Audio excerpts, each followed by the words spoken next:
parchment tore under Cale's fingers before he even understood what he was looking at, and his heart dropped into his stomach like a stone through water.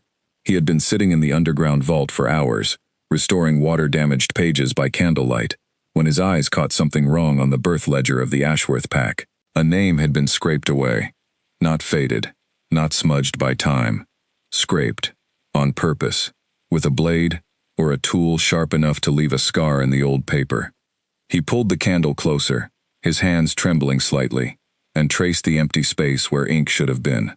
The surrounding names were untouched, clear, written in the same careful hand that had recorded every birth in the pack for the last 200 years. But this one line had been erased so completely that only a faint groove remained, like a wound that had healed over but left a mark. Cale knew this ledger by heart.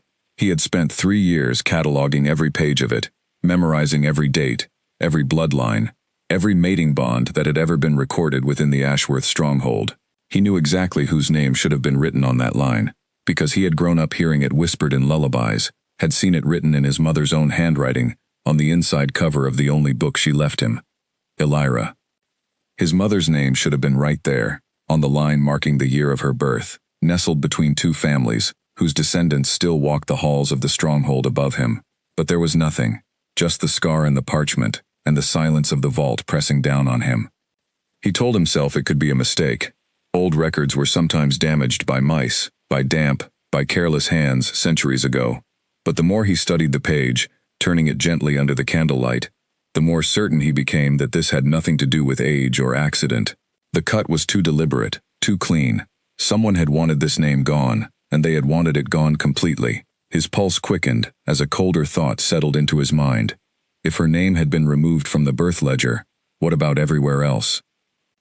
He set the birth ledger aside with shaking hands and reached for the mating records, the thick leather-bound book that listed every marriage and joining within the pack going back generations. He flipped through the pages quickly now, his candle flame bending with the speed of his movement, searching for any mention of Elira, any trace that she had once lived within these walls, before she vanished to the edge of Packlands with an infant son and no explanation. Nothing. Not a single line. Not a single mention. He moved to the death rolls next, praying he would find something, anything, that would explain what he had just discovered. His mother had passed when he was 12 years old, quietly, in the small cottage where they lived far from the stronghold, and he remembered burying her himself with the help of 2 kind neighbors who barely knew her. Surely her death would have been recorded somewhere, even if her birth had not been. But the death rolls held no trace of her either. It was as if Elira had never existed at all, as if the woman who raised him, who sang him to sleep every night of his childhood, who taught him to read using scraps of old parchment because that was all they had been erased, not just from a single page, but from the entire history of the pack. Cale sat back on the cold stone floor of the vault, his breath coming fast, his mind spinning through every memory he had of his mother. She had never spoken about her past, never mentioned a family, a home, a pack she had once belonged to before the small cottage at the edge of the territory. Whenever he asked, as children often do, she would simply smile in a tired sort of way and change the subject, telling him that some stories were better left untold. He had accepted that answer as a boy. He had not questioned it, because a child rarely questions the silence of a parent who loves him. But now, sitting alone in the vault with candle wax dripping onto his knuckles, he understood that her silence had not been simple sadness. It had been protection. She had been hiding something so completely that even the official records of the pack had been altered to match her secrecy. Or someone had altered them for her.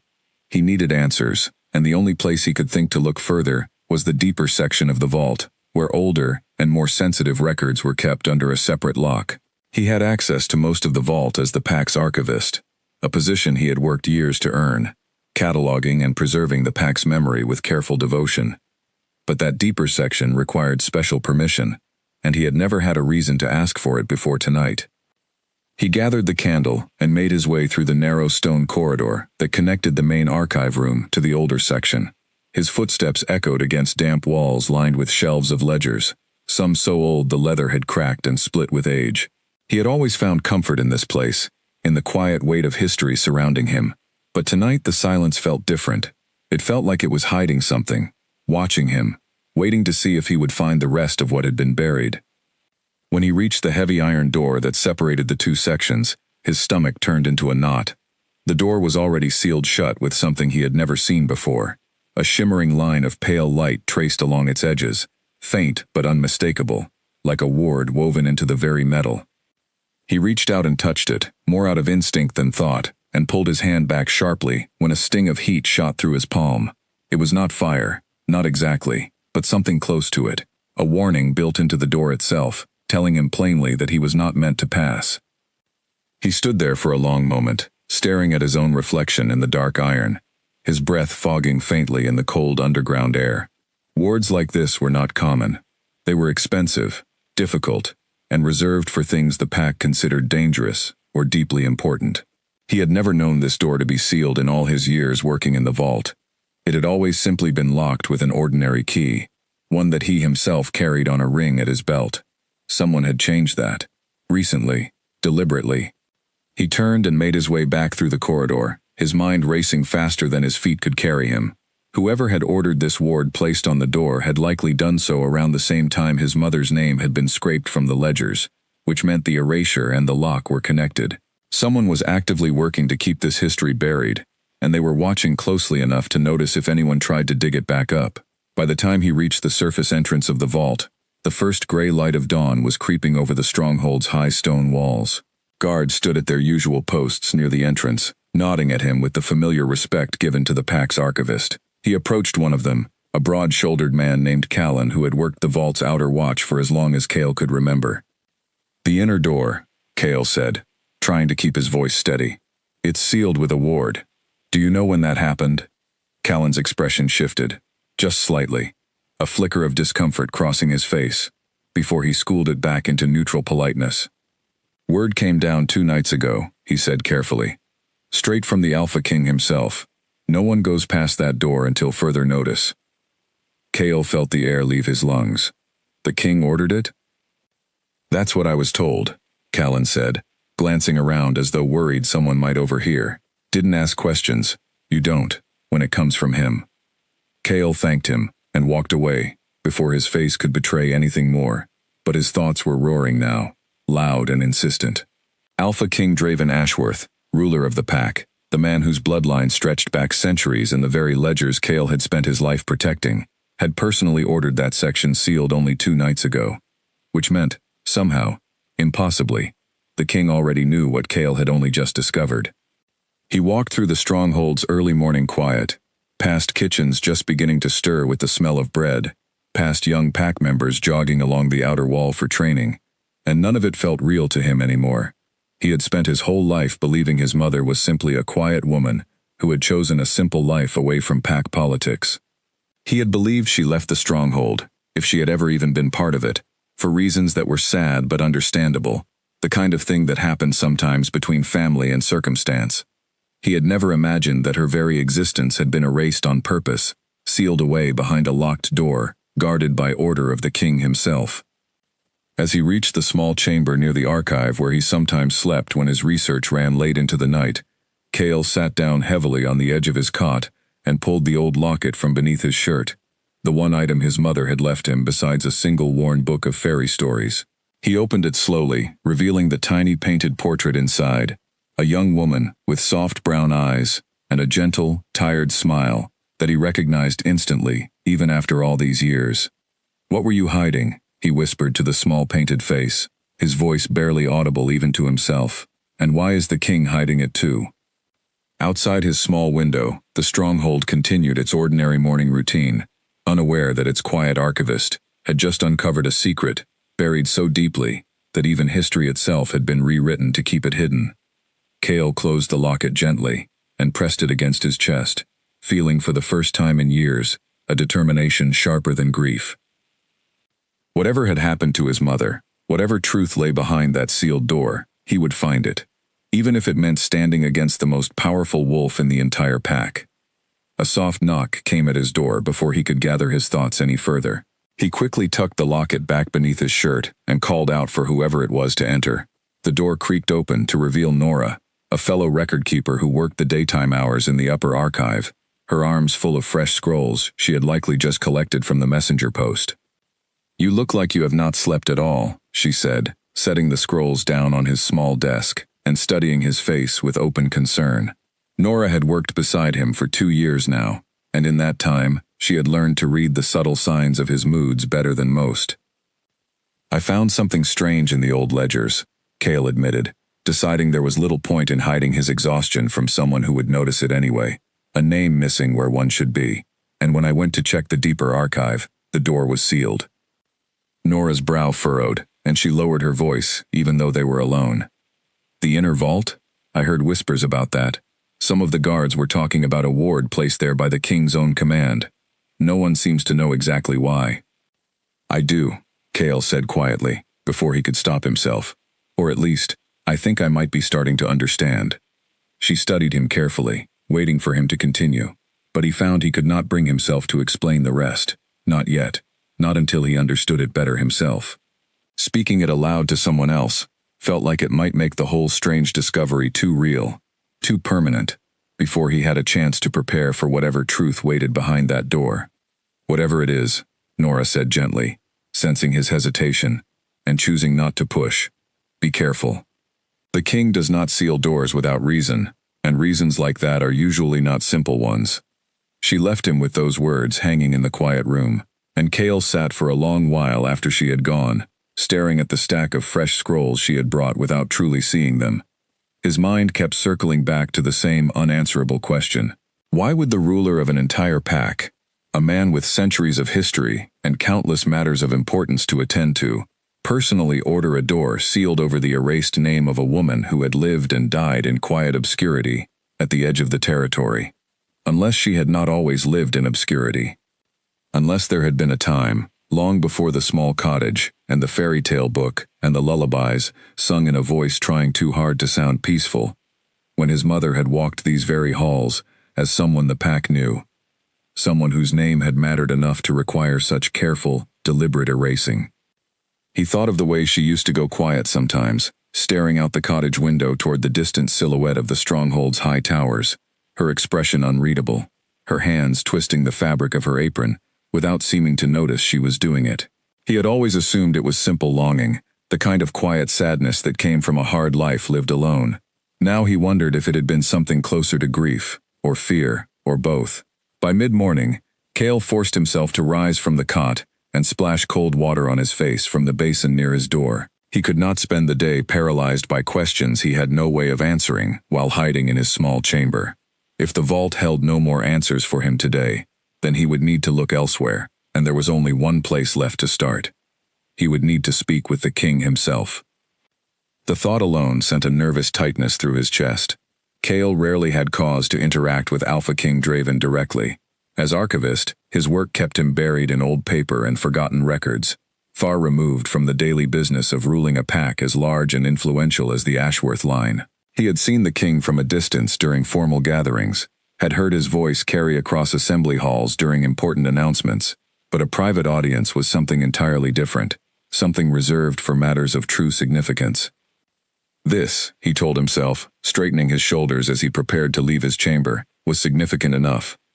He made his way through the stronghold's winding stone corridors, past tapestries depicting the pack's long history, past portraits of past alphas whose painted eyes seemed to follow him as he walked. He had studied those same portraits countless times over the years, while researching genealogies for the archive, memorizing faces and names and the stories attached to each one. Never once had he found even a hint of his mother's face among them, and now he understood why. She had been removed from more than just a single ledger. She had been removed from the very visual memory of the pack itself. As he approached the grand doors leading to the throne room, his resolve hardened into something steadier than fear. Whatever answers waited behind that sealed vault door, whatever truth the king had gone to such lengths to hide, Cale intended to have it, no matter how uncomfortable the conversation ahead might become. He raised his hand and knocked, the sound echoing far louder than he expected in the vast stone hallway, and somewhere on the other side of those heavy doors, the fate of everything he thought he knew about his mother waited to be decided. The doors opened before Cale could knock a second time, swung wide by 2 guards in ceremonial armor who studied him with mild surprise. Archivists rarely requested audience with the king, and certainly not without prior arrangement through the pack's formal channels. But something in Cale's expression must have convinced them this was not an ordinary visit, because they stepped aside without questioning him and allowed him through. The throne room stretched before him, vast and cold despite the morning light filtering through tall arched windows. Stone pillars rose on either side, carved with the symbols of the Ashworth line, wolves in various poses of strength and command, watching over the chamber like silent guardians. At the far end, seated upon a throne carved from dark wood and iron, sat Alpha King Draven Ashworth. He looked exactly as Cale remembered from formal gatherings, broad-shouldered and imposing, his dark hair streaked with gray at the temples, his expression carved from the same stone as the pillars around him. He did not rise as Cale approached, though his sharp eyes tracked every step, missing nothing. "The Archivist," Draven said, his voice carrying easily across the empty room. "This is unexpected. My schedule holds no meeting with the record keepers today." Cale stopped a respectful distance from the throne and forced his voice to remain steady, though his heart pounded hard enough that he feared the king might hear it. "Forgive the intrusion, my king. I would not have come without good reason." Draven's gaze narrowed slightly, studying him with the patient calculation of a man who had ruled long enough to sense trouble before it announced itself. "Then speak your reason, and speak it plainly." "Last night, while restoring damaged pages in the vault," Cale began, choosing his words carefully, "I discovered a name had been deliberately removed from the birth ledger, scraped away, not faded by time. When I searched the mating records and death rolls, the same name was missing from those as well."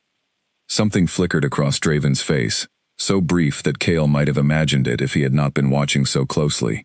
A tightening around the eyes, a stillness that had not been there a moment before. "Names are sometimes lost to damage," Draven said evenly. "The vault holds centuries of paper. Decay is not unusual." "This was not decay," Cale pressed, gathering his courage. "And when I attempted to search the deeper archive for more information, I found the door sealed with a ward I have never seen before. The guards told me it was placed there on your direct order, only 2 nights past." The throne room fell silent, except for the faint whisper of wind against the high windows.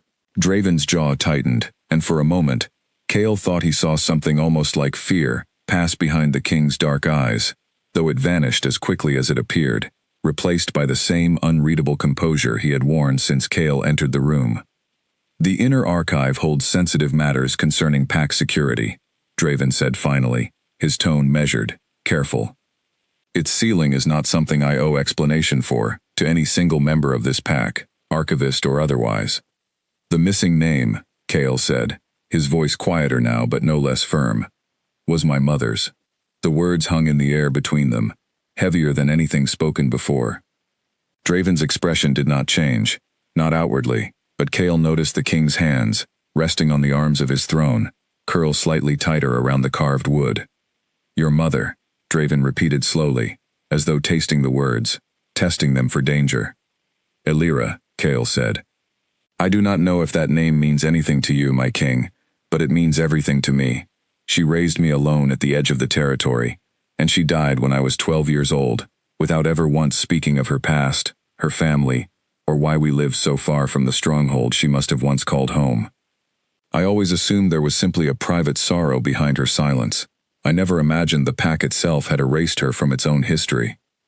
Draven rose from his throne then, slowly, deliberately, and walked several paces toward the tall windows overlooking the training grounds below. His back was to Cale now, his broad shoulders tense beneath his formal coat, and when he spoke again, his voice had lost some of its earlier authority, replaced by something quieter, almost weary. "You should not have found that page," Draven said, more to himself than to Cale. "But I did," Cale said. "And I intend to understand why it was hidden from me in the first place." Draven turned back to face him, and for the first time since Cale had entered the room, the king's expression showed something raw beneath the careful mask of rule, something that looked uncomfortably close to guilt. "There are matters," Draven said slowly, "that concern the stability of this entire pack, matters that were decided long before you were born, by people who believed they were protecting something greater than any single family's happiness. I cannot simply undo decisions made by my predecessors without understanding the full weight of what such actions might unravel. Then at least tell me why, Kale said, stepping closer despite every instinct warning him to remain cautious in the presence of an Alpha King. Tell me why my mother's name was scraped from history as though she never existed. Tell me why you sealed that door the very night I began searching through those old records, as though you already knew what I would find. Draven's eyes met his then, and for a long, tense moment, neither of them spoke. Kale held the king's gaze without flinching, refusing to back down, refusing to be dismissed the way he had been dismissed by silence his entire life. Whatever answers existed, he intended to have them, even if it meant standing his ground against the most powerful wolf in the pack. You resemble her, Draven said finally, so quietly Kale almost missed it. More than I expected.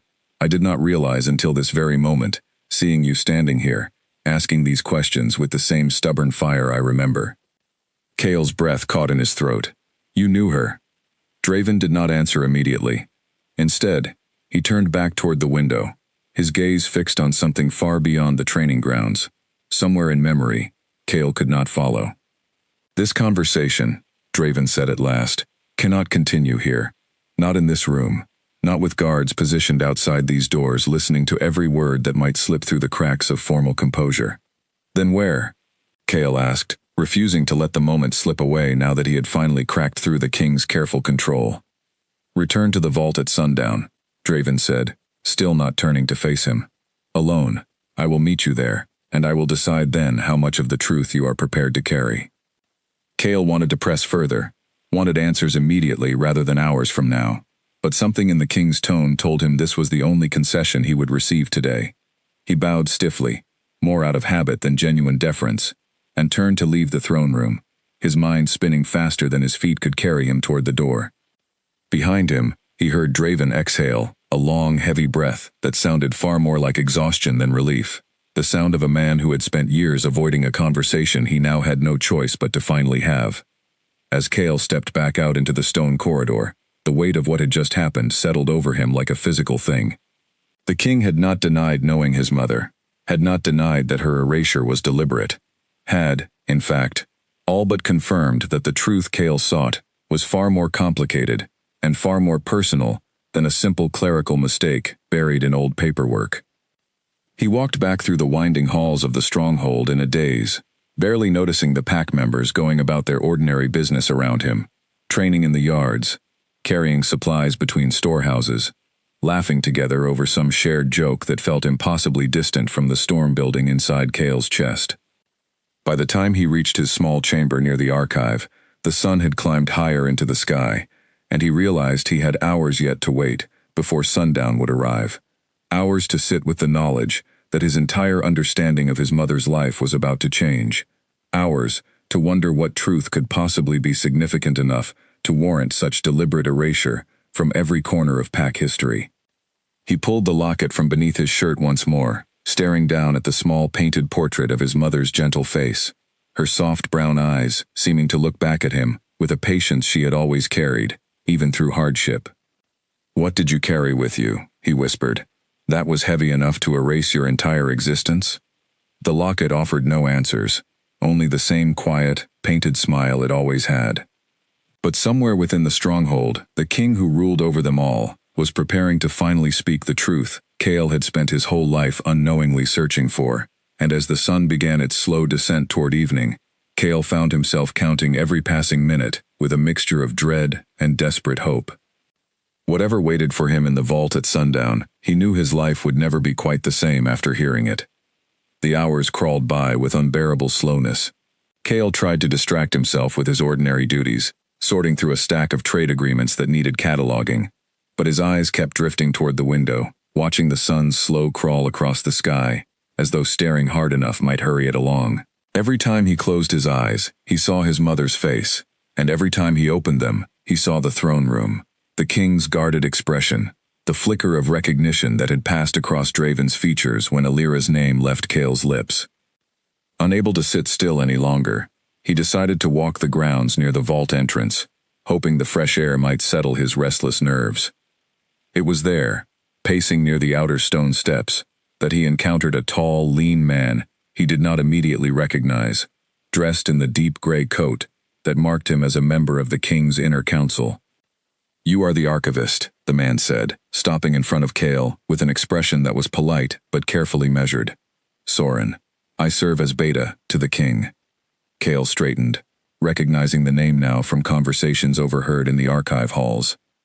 Soren was known throughout the stronghold as Draven's most trusted advisor, a man who had served the pack for decades and who was rumored to know secrets even the pack elders were not privy to.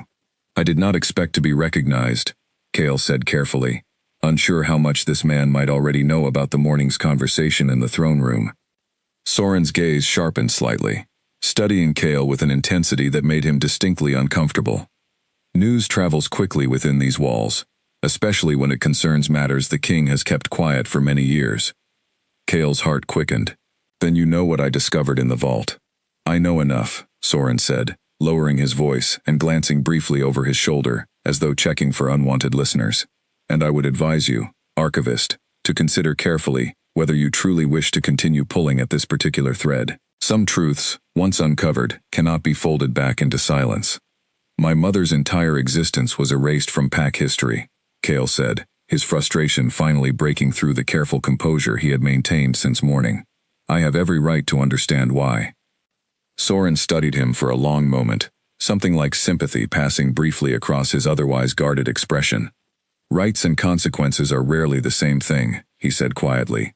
But I will say this much, since you have already come this far. Your mother was not simply an outsider who married into complications and later left of her own choosing. She was born within these very walls, Archivist, born in Ashworth, long before circumstances forced her out. Kale felt the ground shift beneath him, the words landing with far more weight than he had been prepared for. Born in Ashworth, he repeated slowly. Then she was family, to the king himself. Soren did not confirm or deny the implication directly, but the careful stillness of his expression told Kale everything he needed to know.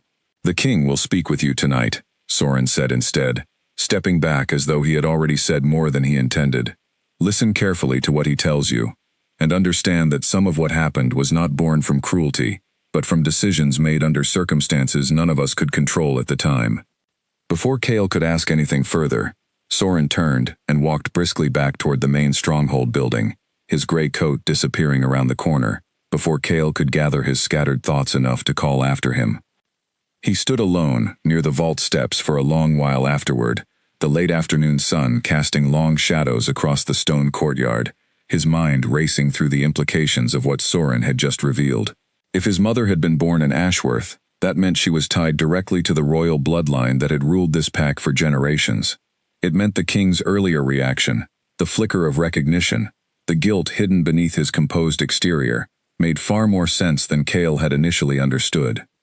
It also meant that Kale himself carried far more significance to this pack's history than he had ever imagined, not merely as the son of a woman who had once lived here, but potentially as blood, connected directly to the throne itself.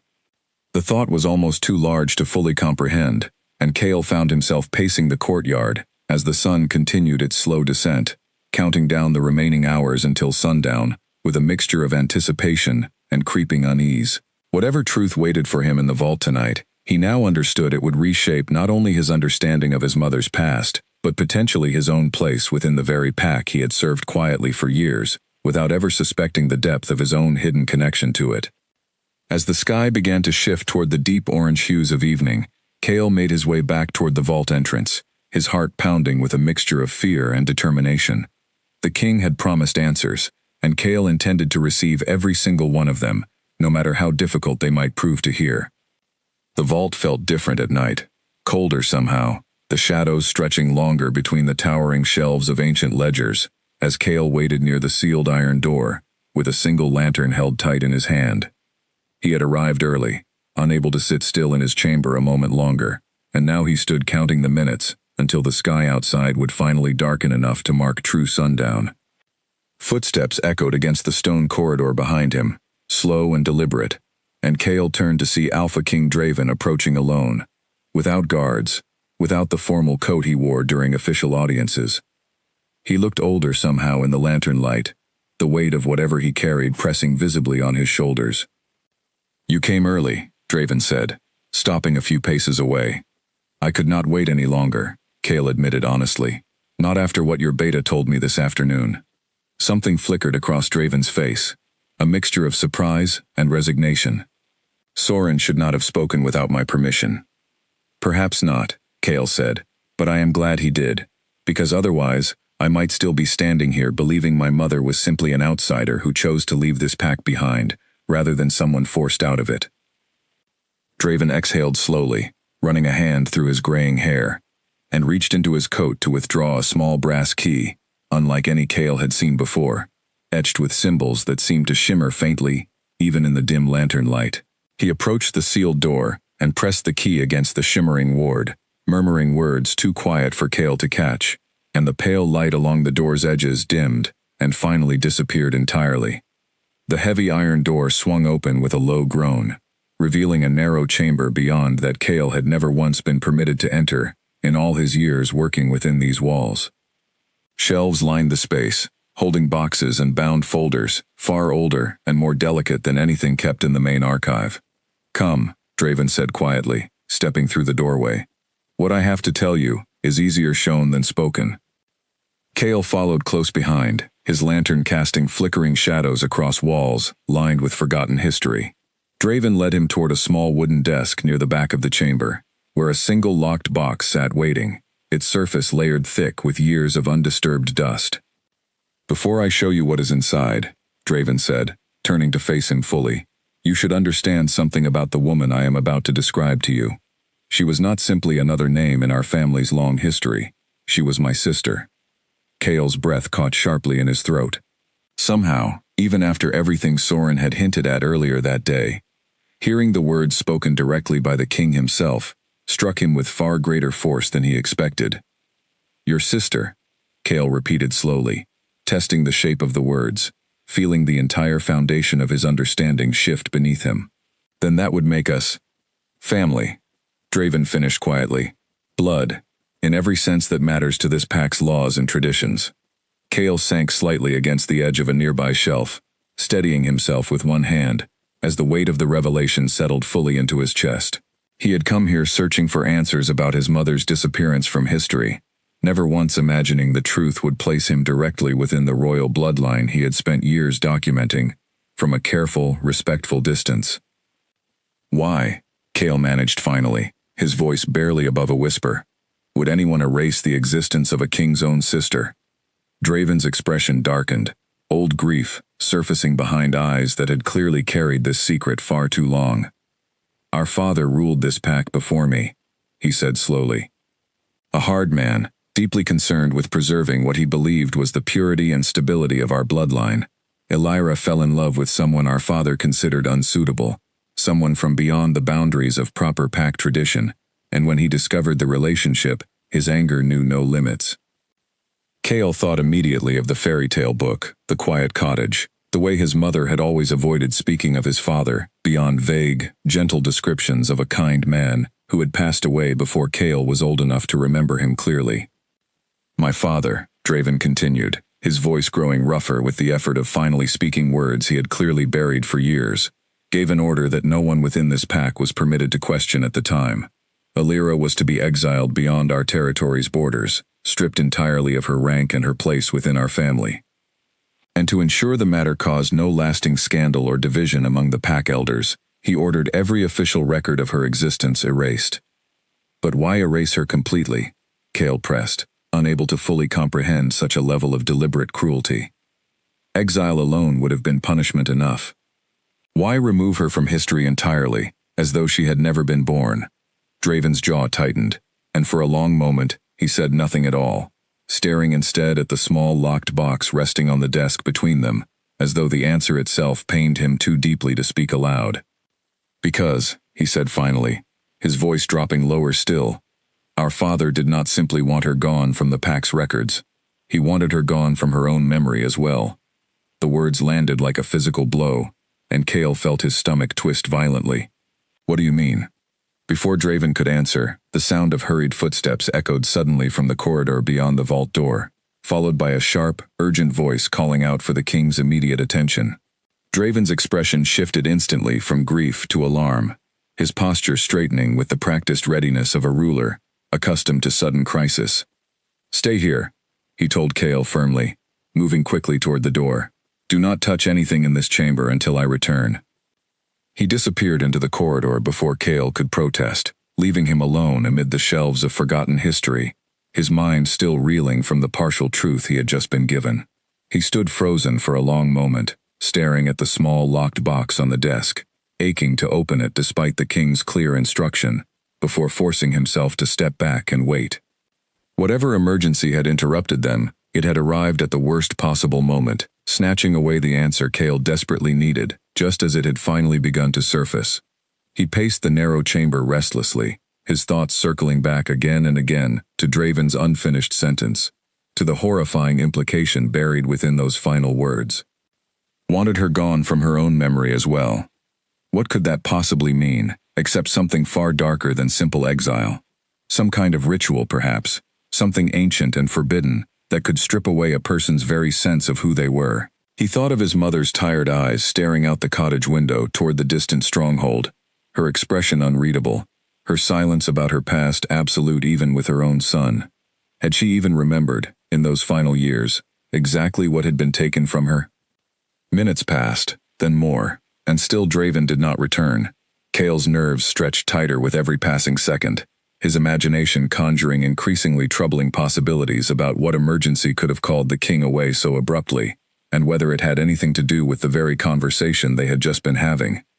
Finally, footsteps returned to the corridor outside, quicker and heavier than before, and Draven reappeared in the doorway, his expression grim, a tension in his shoulders that had not been there earlier. "We must continue this another time," Draven said, his voice tight with restrained urgency. "Something has happened that requires my immediate attention, something that cannot wait, even for this conversation." "What happened?" Cale asked, alarm rising sharply in his chest. Draven hesitated, glancing back over his shoulder toward the corridor, as though weighing how much to reveal. "It seems," he said finally, lowering his voice, "that we are not the only ones who know your mother's history has resurfaced tonight, and not everyone within this pack wishes to see that history brought back into the light." Cale's blood ran cold. "Someone else knows?" "One of the elder council members," Draven said quietly, "a man named Edric, arrived at the stronghold gates only moments ago, demanding an emergency audience. He claims to have information about tonight's activity within the vault, and he is insisting the matter be brought before the full council immediately, rather than settled quietly between us." "How could he possibly know already?" Cale asked, his mind racing through the handful of people aware of his discovery.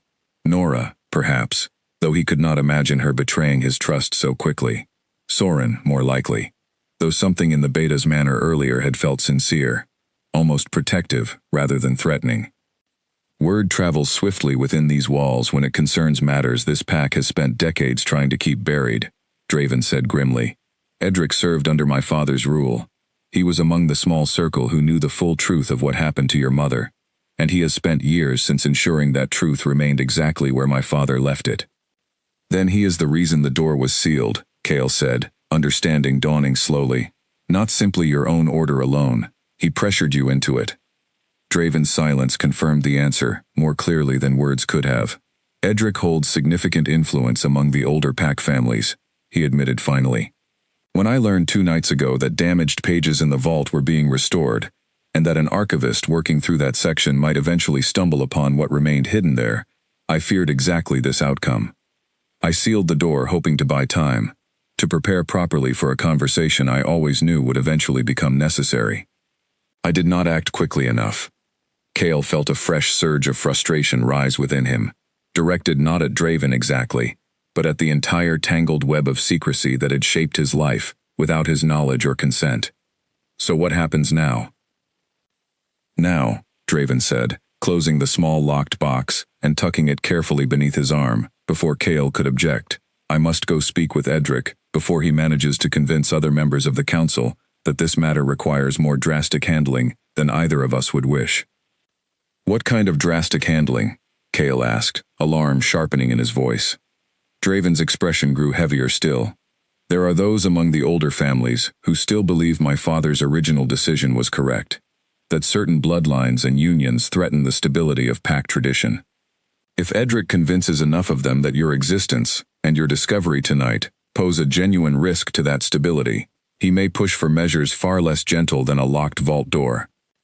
The implications settled over Cale like a physical weight, and for the first time since this entire ordeal began, he understood clearly that this was no longer simply a personal search for answers about his mother's forgotten past. It was becoming something far larger, something that could place him directly in danger from forces within his own newly discovered family's history. "I will handle Edric tonight," Draven said, moving toward the vault's entrance with the small box still held securely beneath his arm. "But you must return to your chamber, and remain there, until I send word. Do not speak of tonight's discoveries to anyone, not even those you trust completely. Not until I understand exactly how much Edric already knows, and how far he intends to take this." Cale wanted desperately to argue, to insist on accompanying Draven to whatever confrontation awaited him with the elder council member, but something in the king's tone left no room for negotiation. This was clearly not a request, but an instruction born from genuine concern for Cale's safety. "I will wait," Cale said finally, though every instinct within him screamed against passive patience. After finally coming so close to the truth, he had spent his entire adult life unknowingly circling. Draven paused at the vault's entrance, glancing back at him with an expression that held more warmth than Cale had expected from a man he had only properly met that very morning. "You have her eyes," he said quietly. "I noticed it earlier, in the throne room, but I did not allow myself to fully acknowledge it until just now." Elira had that same stubborn determination whenever she believed something mattered enough to fight for.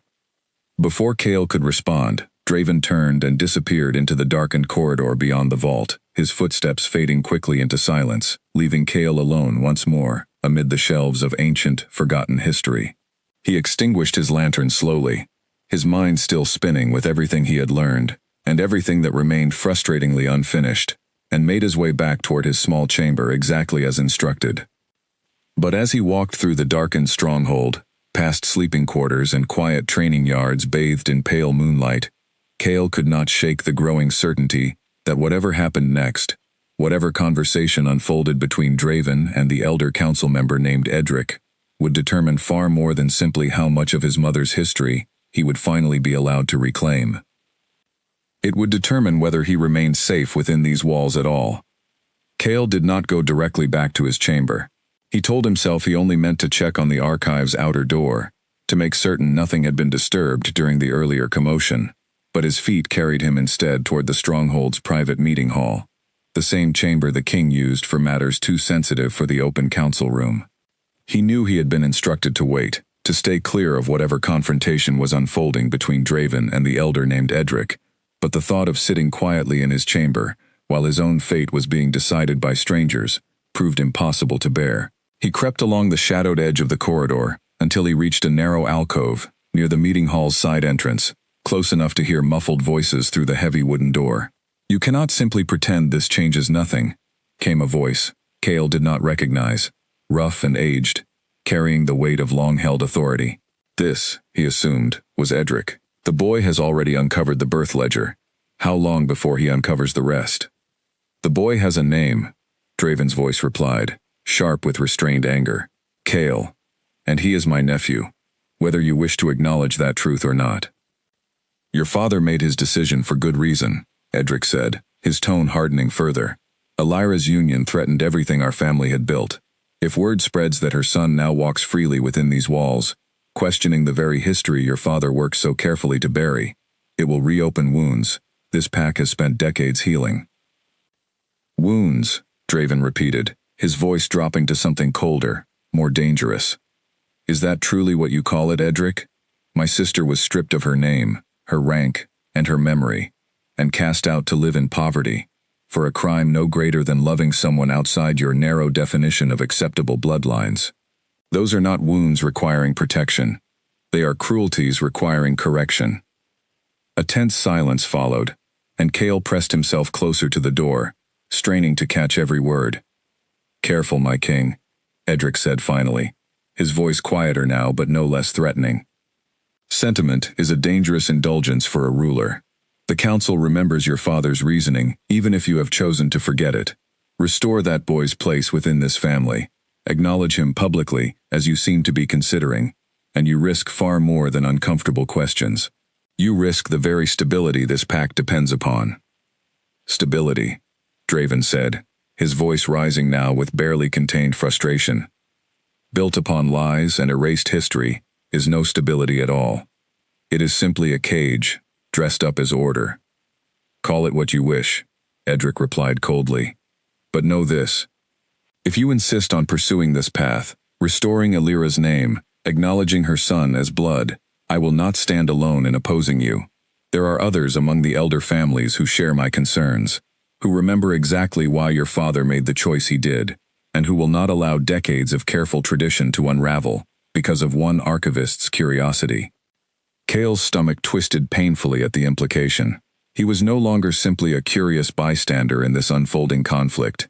He had become, quite suddenly, the central point of contention in a struggle over the very foundations of pack tradition itself. Are you threatening me, Edric? Draven asked, his voice deceptively calm now, the kind of calm that carried far more danger than open anger. I am reminding you, Edric said, of the responsibilities your position demands. You may be king, but even kings answer to the stability of the pack they serve. Push this too far, too quickly, and you may find your own position considerably less secure than you currently believe.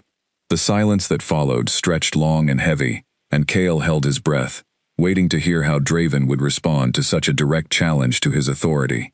When the king finally spoke again, his voice carried an edge of finality that left no room for further argument. Leave my presence, Edric, Draven said. We will discuss this matter properly before the full council when the time comes.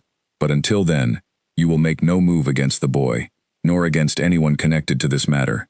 Am I understood? For now, Edric said, his tone suggesting the conversation was far from truly finished. But do not mistake my patience for agreement, my king. The council will not simply accept whatever decision you make in private. Footsteps approached the door then, and Cale barely managed to retreat further into the shadows of the alcove before the heavy wooden door swung open and Edric emerged, his expression carved from stone, his eyes sharp and calculating as he strode past without noticing Cale pressed against the darkened wall nearby. He was an older man, tall despite his age, with silver hair pulled back severely and a presence that radiated quiet, dangerous authority. Cale waited until Edric's footsteps faded entirely down the corridor before daring to breathe normally again. His heart pounded fiercely, not merely from the fear of nearly being discovered, but from the weight of everything he had just overheard. This was no longer simply a private family matter, to be quietly resolved between himself and the king. There were factions within the pack's own leadership, prepared to actively oppose any attempt to restore his mother's rightful place in history, and by extension, oppose Cale's own place within the family that had unknowingly raised him from a distance for his entire life. He slipped away from the alcove and made his way back toward his chamber, through a different corridor than the one Edric had taken, his mind racing through the implications of what he had just witnessed. The king clearly intended to pursue justice for Alira's erasure, but he faced genuine resistance from powerful figures within his own council, figures who apparently held enough influence to threaten even the ruler's own position. By the time Cale reached his small chamber, exhaustion had finally begun to catch up, with the adrenaline still coursing through his veins. He sat heavily on the edge of his cot, replaying the overheard conversation, again and again in his mind, searching for any detail that might help him understand the full scope of what he had stumbled into. Edric had mentioned other elder families sharing his concerns, suggesting this opposition ran deeper than a single stubborn council member, clinging to old prejudices. If Draven truly intended to restore Alira's name and acknowledge Cale publicly, he would need to overcome resistance from a substantial faction within his own leadership, and there was no guarantee such a confrontation would resolve peacefully. Cale thought again of the small locked box Draven had carried away from the vault, still unopened, still holding whatever final piece of truth remained about the ritual his mother had apparently been subjected to during her exile. Wanted her gone from her own memory as well.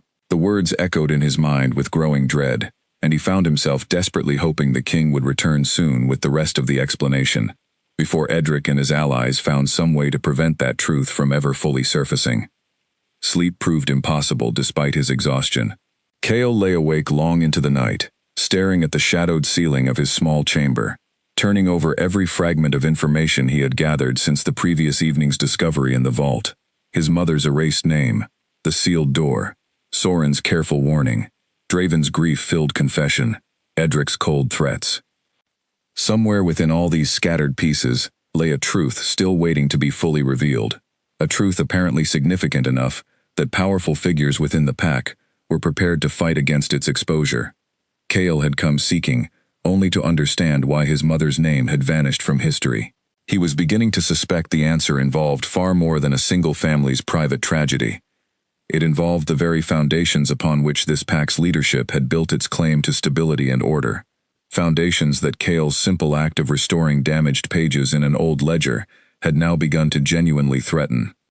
Near dawn, a soft but urgent knock startled him from the shallow, restless doze he had finally fallen into.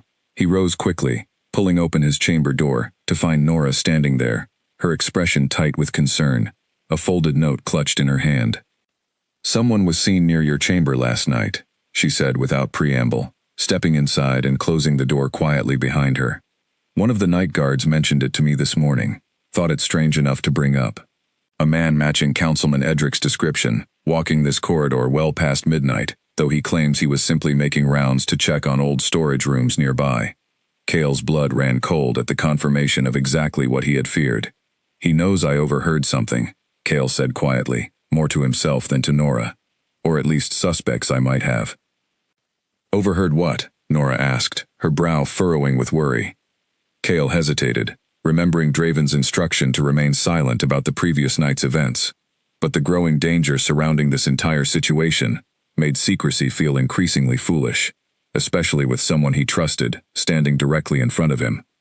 "There are people within this pack," Cale said carefully, "who do not want the truth about my mother brought back into the light.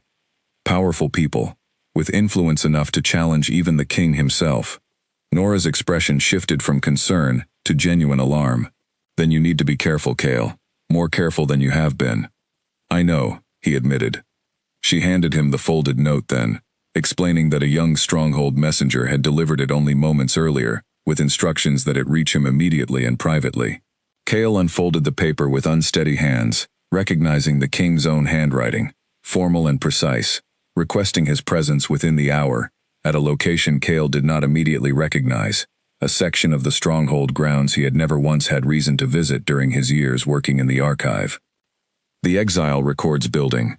His pulse quickened as he read the brief message twice more, searching for any additional detail, but Draven had written only enough to convey urgency, without risking sensitive information falling into the wrong hands should the note be intercepted. Cale thanked Nora for the warning, and promised to remain cautious, though privately he understood that caution alone would not be enough to protect him if Edric and his allies decided the threat he posed to their carefully preserved secrets was significant enough to warrant more direct action. He dressed quickly and made his way through the stronghold's early morning corridors, keeping careful watch on every shadow and every passing face, uncertain now whether the guards and pack members he passed were simply going about their ordinary business or quietly observing his movements on behalf of interests opposed to his continued search for the truth. By the time he reached the edge of the stronghold grounds where the Exile Records building stood, a modest stone structure separate from the main archive, his nerves had stretched taut with anticipation. Whatever Draven intended to show him there, Cale understood it would likely bring him one significant step closer to finally understanding the full weight of what had happened to his mother all those years ago, and closer still to whatever forbidden ritual had been used to try to strip away her very memory of who she had once been. The Exile Records building looked far older than the main stronghold, its stones weathered and darkened by centuries of exposure, its narrow windows shuttered, as though the structure itself had been built to keep secrets rather than share them. A single guard stood posted near the entrance, someone Cale did not recognize, who studied him carefully before stepping aside without a word, clearly having been given instructions to expect his arrival. Cale pushed open the heavy wooden door and stepped inside, the musty smell of old paper and forgotten history washing over him immediately.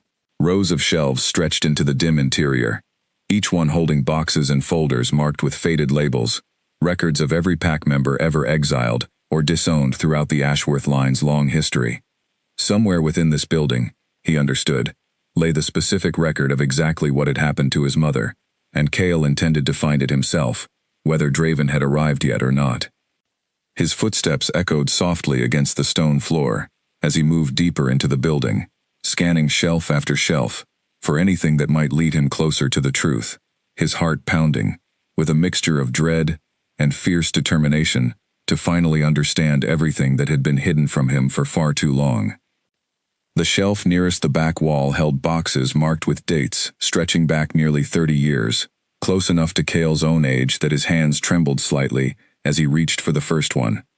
He lifted the lid carefully, revealing stacks of yellowed paper bound with fraying string, each folder marked with a name and a brief notation describing the reason for exile. He worked through the box methodically, setting aside folders that clearly held no connection to his search, his frustration mounting with each passing minute that failed to reveal anything useful.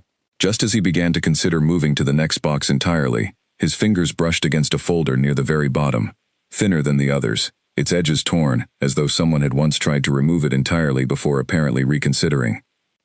He pulled it free and opened it slowly, his breath catching as he read the faded handwriting scrawled across the single remaining page inside. EA. Stripped of rank. Memory bound per order. Sent beyond southern border. The date listed matched precisely with the year before Cale's own birth. His hands shook as he read the brief notation again and again, searching for any additional detail, but the rest of the folder's contents appeared to have been deliberately removed, leaving only this single damning fragment behind. Memory bound. The words matched exactly what Draven had begun to explain the previous night, before their conversation was so abruptly interrupted. Cale had heard whispers of such rituals before, buried within older texts he had catalogued over the years, ancient practices considered forbidden by most modern pack law, capable of stripping away a person's memories entirely, sometimes selectively, sometimes completely, depending on the skill and intention of whoever performed the binding. Had his mother truly forgotten who she once was?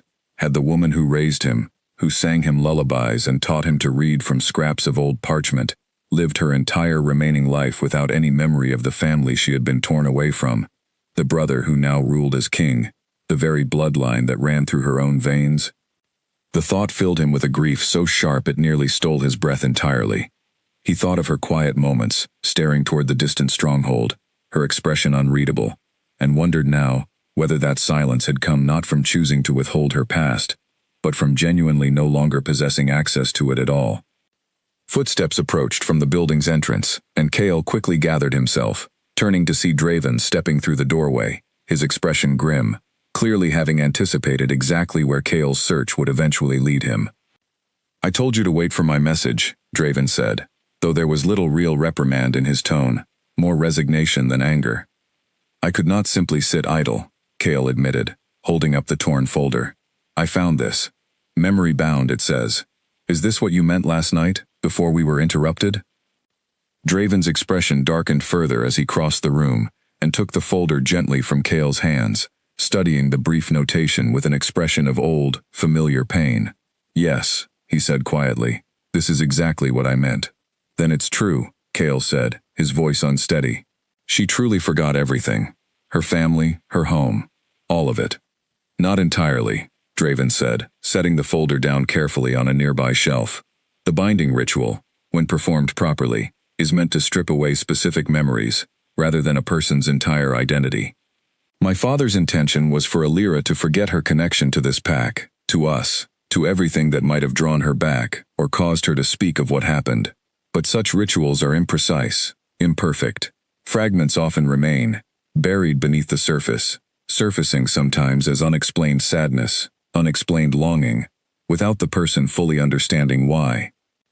Cale thought immediately of his mother's quiet moments by the cottage window, her hands twisting nervously in her apron, as she stared toward the stronghold's distant silhouette, unable to explain even to herself why that particular view stirred something so heavy within her chest.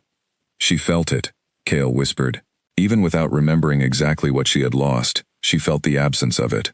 "I believe she did," Draven said gently. "I have carried the guilt of that knowledge for many years, Cale. I was young when my father made his decision, not yet fully grown into my own authority within this pack, and I lacked the courage or the standing to stop him. By the time I inherited the throne years later, Alira had already vanished beyond our borders, and I convinced myself, wrongly, that searching for her would only cause further harm to a life she had already been forced to rebuild without us. You never tried to find her? Kale asked, a fresh wave of frustration rising within him despite his growing sympathy for the king's clear guilt. I tried, Draven said quietly. Several times, over the years. But the binding ritual had been thorough enough that even my own attempts to reach her seemed only to cause confusion and distress, as though some deep part of her recognized danger in reconnecting with anything tied to her forgotten past. Eventually, I chose to respect whatever peace she had managed to build for herself, rather than risk unraveling it further. Kale absorbed this explanation slowly, understanding the impossible position Draven had faced, torn between guilt over his sister's fate and genuine uncertainty about whether attempting to restore her memory might cause more harm than healing. It did not entirely soften his own grief over the childhood his mother had endured alone, isolated from the family who might have eased her burden, but it helped him understand the complicated weight the king had carried in silence for so many years. What happens now? Kale asked finally. Now that I know the truth, now that Edric and his allies are aware I have uncovered this history, what happens next? Draven's expression turned serious, the earlier grief replaced by careful, calculated determination. Now, he said, we must decide how to proceed in a way that honors your mother's memory and restores your rightful place within this family, while managing the resistance we will inevitably face from those who still believe my father's original decision was justified. And if they refuse to accept whatever decision you make, Kale asked. Draven's jaw tightened. Then we will face that resistance directly, together, rather than allowing decades-old fear and prejudice to continue dictating this pack's future. Kale studied the king carefully, searching for any hesitation in his expression, but found only steady resolve.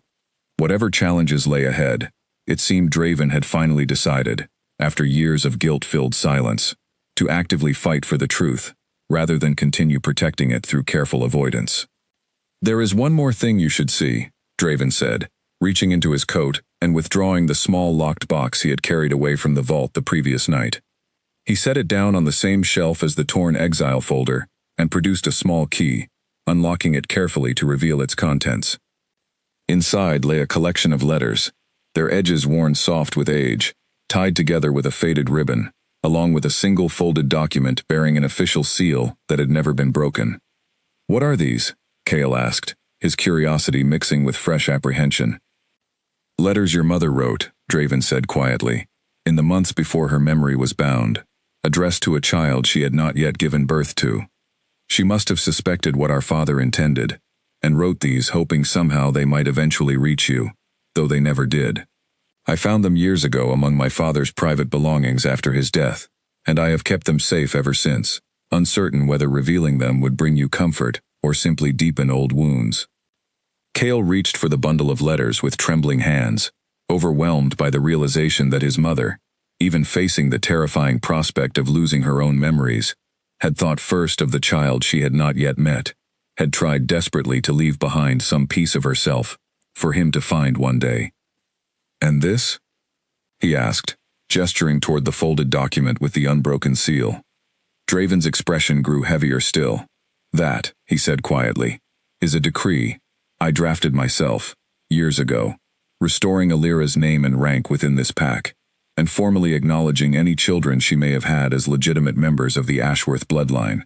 I wrote it not long after becoming king, fully intending to file it before the council and correct my father's cruelty. Then why does it remain sealed, unsigned all this time? Kale asked, though he suspected he already understood the answer, even before Draven spoke it aloud. Because I feared exactly the kind of resistance we now face from Edric and those who share his views, Draven admitted, his voice heavy with old regret. I told myself I was waiting for the right moment, the right circumstances, when in truth, I was simply afraid of the very conflict my own conscience now demands I finally confront. Kale carefully untied the faded ribbon, binding the letters together, his hands unsteady as he unfolded the topmost page. His mother's handwriting looked younger here, less weathered by hardship than the careful script he remembered from the fairy tale book she had left him, but unmistakably hers all the same. He read silently, his throat tightening with every line, as Alira described her fear of what her father intended, her hope that somehow her unborn child would grow up safe and loved despite whatever cruelty awaited her, and her quiet promise that even if she could not remember him herself, some part of her would always carry love for the life growing within her.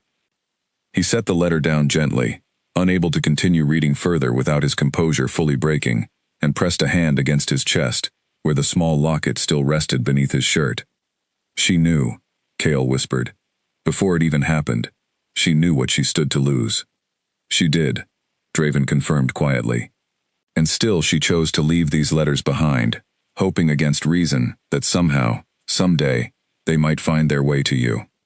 Cale carefully gathered the remaining letters, tucking them protectively against his chest, unwilling to leave even a single page behind in this dusty, forgotten building. Whatever else happened in the days ahead, whatever resistance Edric and his allies mounted against restoring his mother's name, Cale now possessed something no one could take from him again. Proof, in his mother's own words, that she had loved him fiercely, even facing the terrifying loss of her own memory. "We should return to the stronghold," Draven said, gathering the sealed decree and the torn exile folder together with careful, deliberate movements. "I intend to bring this matter before the full council, sooner rather than later, before Edric has further opportunity to rally additional support against us." "Won't that be dangerous?" Cale asked, thinking of the cold threat he had overheard the previous night. "You said yourself, he has influence among the older families." "It is dangerous either way," Draven said grimly. "Delay only grants Edric more time to solidify his opposition.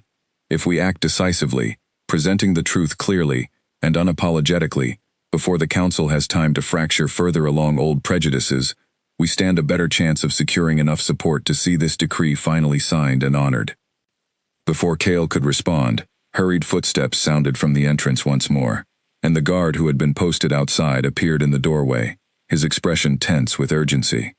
"My king," the guard said quickly, "forgive the interruption, but Councilman Edric has been seen gathering several other elder council members within the western meeting chamber. Word among the staff suggests he intends to call an emergency session before the day is finished, without your formal summons." Draven's expression hardened instantly, all traces of earlier grief replaced by sharp, decisive resolve. "Then we will not give him the advantage of controlling the narrative alone," he said, turning to Cale, with fierce determination burning behind his eyes. "We go to that chamber ourselves, and we present the truth before Edric has the chance to twist it into something far uglier than it deserves to be."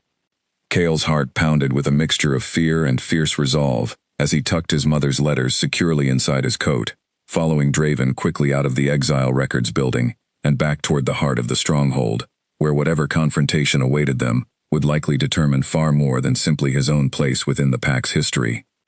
It would determine whether the truth Alira had fought so desperately to preserve within her final letters would finally be honored, or buried once more beneath decades of fear and carefully maintained tradition.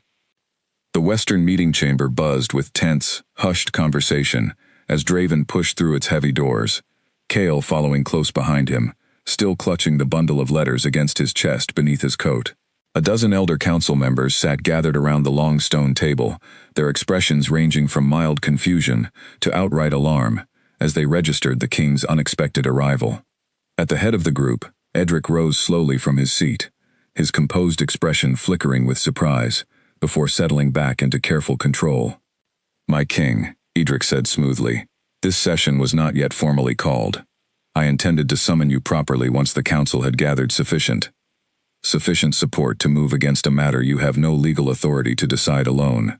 Draven interrupted, his voice carrying easily across the stone chamber, sharp enough to silence the murmuring immediately. "I am aware of your intentions, Edric. I thought it best to address this directly, rather than allow rumor and fear to shape the conversation before truth has the chance to speak for itself." Several council members exchanged uneasy glances, clearly caught off guard by the sudden confrontation unfolding before them. Cale stood slightly behind Draven, his heart hammering fiercely, acutely aware that every eye in the chamber had now shifted toward him with open curiosity and, in some cases, undisguised suspicion. "Then let us address it plainly," Edric said, recovering his composure quickly, his gaze sweeping the gathered elders with practiced authority. "This young man standing beside our king is the son of Alira Ashworth, a woman exiled decades ago by our previous ruler. for actions that threatened the very stability of this pack's bloodline traditions. Our king now apparently intends to reverse that decision, restoring her name, and elevating this stranger to a place within our family's legitimate lineage. Murmurs rippled through the chamber, some council members shifting uncomfortably, others nodding slightly in apparent agreement with Edric's framing of the situation. "He is not a stranger," Draven said firmly. "He is my nephew, blood of this family, whether any of you wish to acknowledge it or not. And the decision my father made regarding Elira was not born from genuine concern for pack stability, but from prejudice against a union he found personally unacceptable." "Prejudice or principle?" Edric countered coldly. "The previous king's decision stood for decades without challenge, precisely because it protected this pack from the kind of instability that comes from questioning established bloodlines. If we reverse it now, what precedent does that set for future rulers seeking convenient reasons to rewrite inconvenient history?" Cale felt his pulse quicken further, as several council members nodded more openly this time, clearly swayed by the argument's careful framing. He understood now exactly the kind of resistance Draven had warned him about, resistance rooted not simply in personal cruelty, but in genuine fear of destabilizing traditions this pack had relied upon for generations. "May I speak?" Cale asked suddenly, surprising even himself with the steadiness of his own voice, despite the anxiety twisting through his chest. Draven glanced at him with brief surprise before nodding permission, and the chamber fell into wary silence as every gaze shifted fully toward Cale. "I did not come here seeking power or position within this pack," Cale said, forcing himself to meet each council member's eyes directly, rather than shrinking beneath their scrutiny. "I came here as an archivist, doing the same careful work of preserving this pack's history that I have done faithfully for years. I discovered my mother's name erased not because I sought some hidden claim to royal blood, but because damaged pages needed restoring, and the truth simply could not remain hidden any longer once I began looking closely enough." He paused, gathering his courage further before continuing. "My mother spent her entire life without memory of who she truly was, without family, without the comfort of understanding why certain sadness seemed to follow her no matter how peaceful her days became.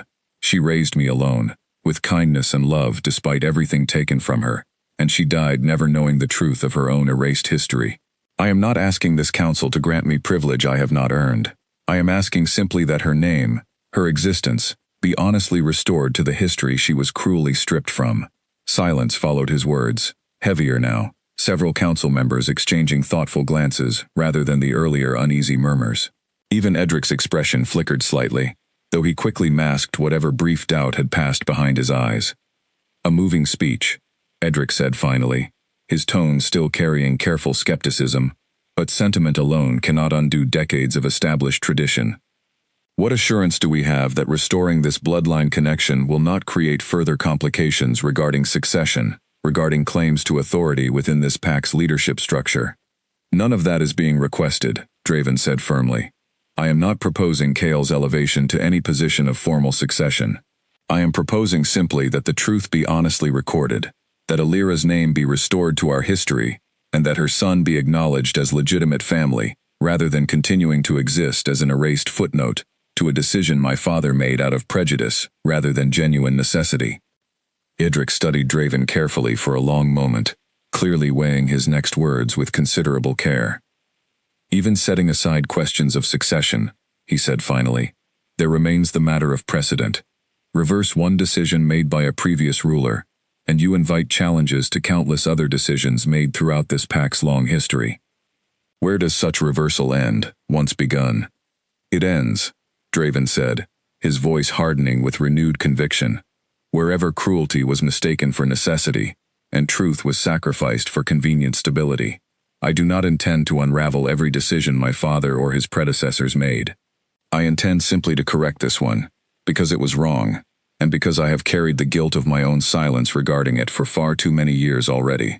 The chamber fell into another long silence, tension crackling palpably in the air, as council members glanced between Draven, Edric, and Cale, clearly uncertain how this unprecedented confrontation would ultimately resolve.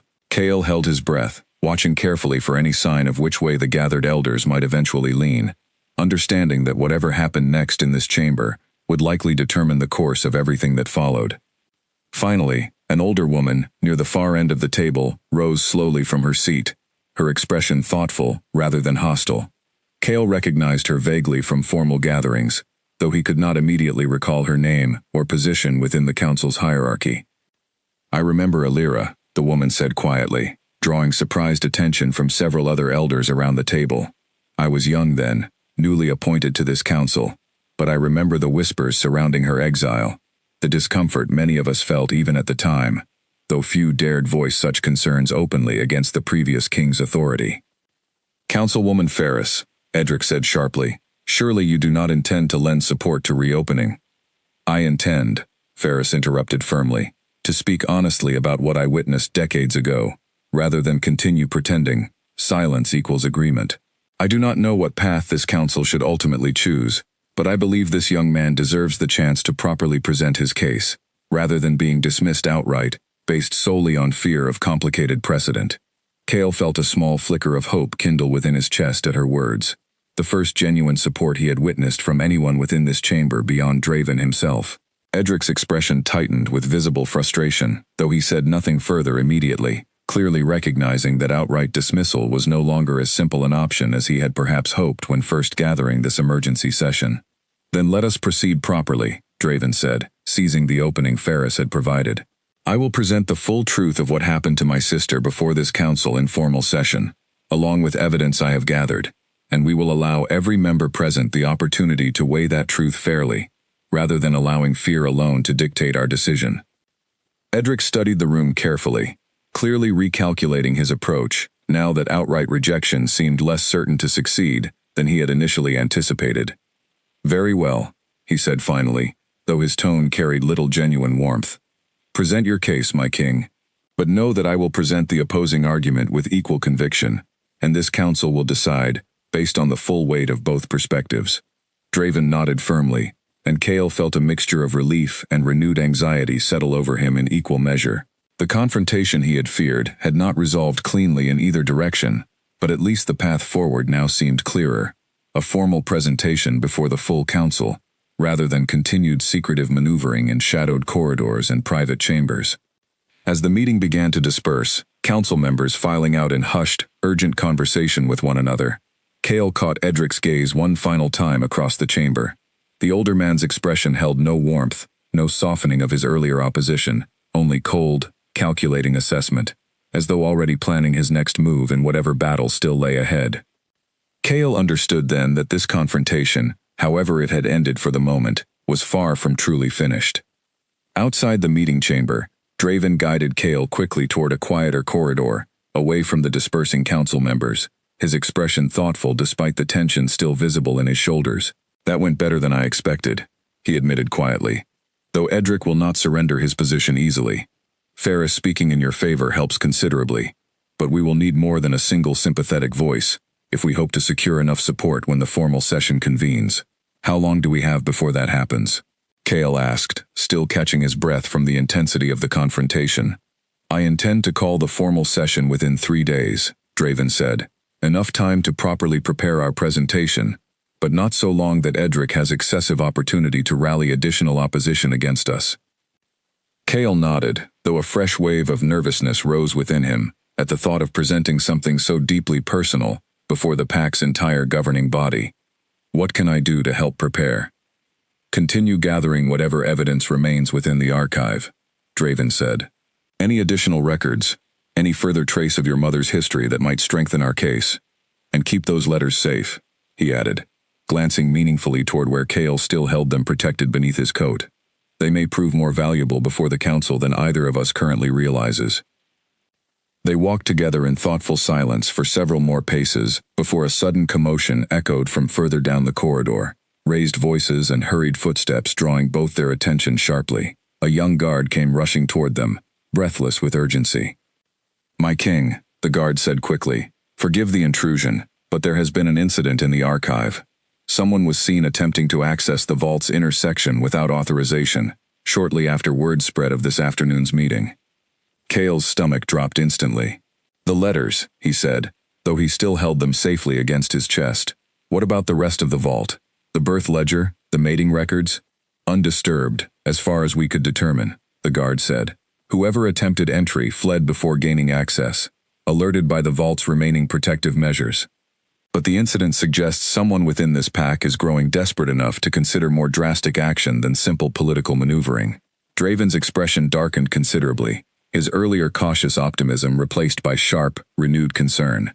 Increase security around the entire archive immediately, he instructed the guard firmly, and post additional watch near the archivist's chamber as well. I will not risk further attempts against either the records or the people protecting them.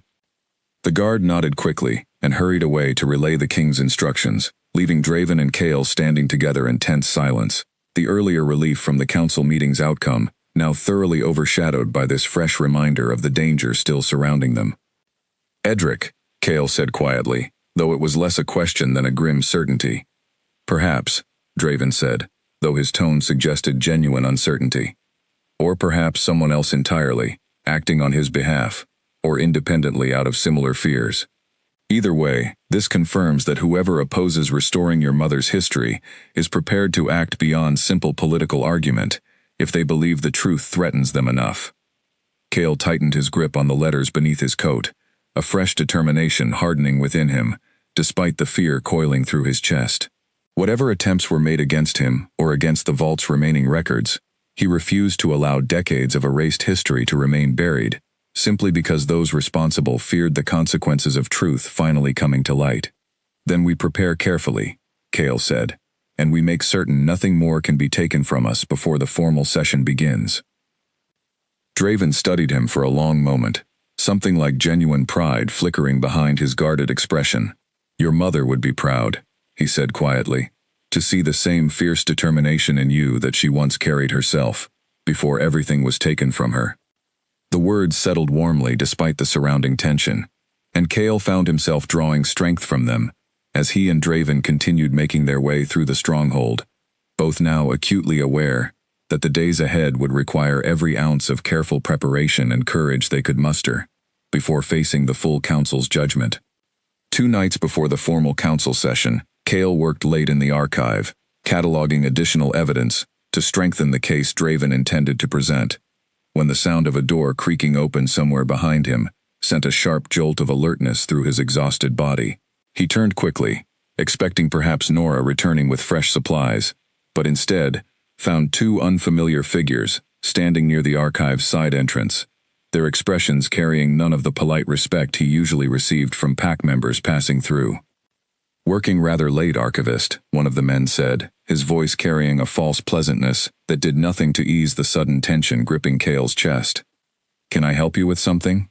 Kale asked carefully, rising from his desk and positioning himself instinctively closer to the shelf where he had hidden his mother's letters earlier that evening, wrapped securely inside an unremarkable ledger cover to avoid drawing attention.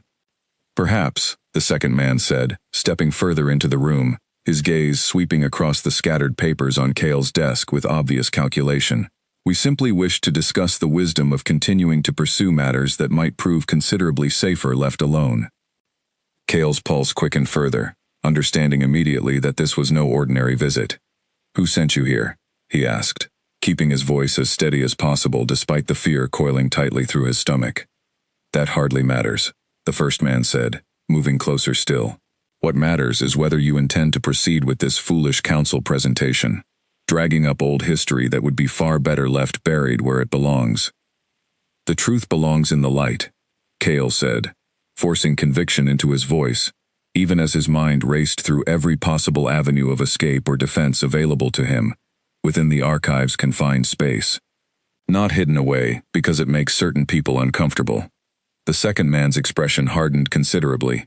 Comfort is not the concern here, Archivist. Stability is, and stability sometimes requires sacrifices that individuals like yourself may not fully appreciate the necessity of.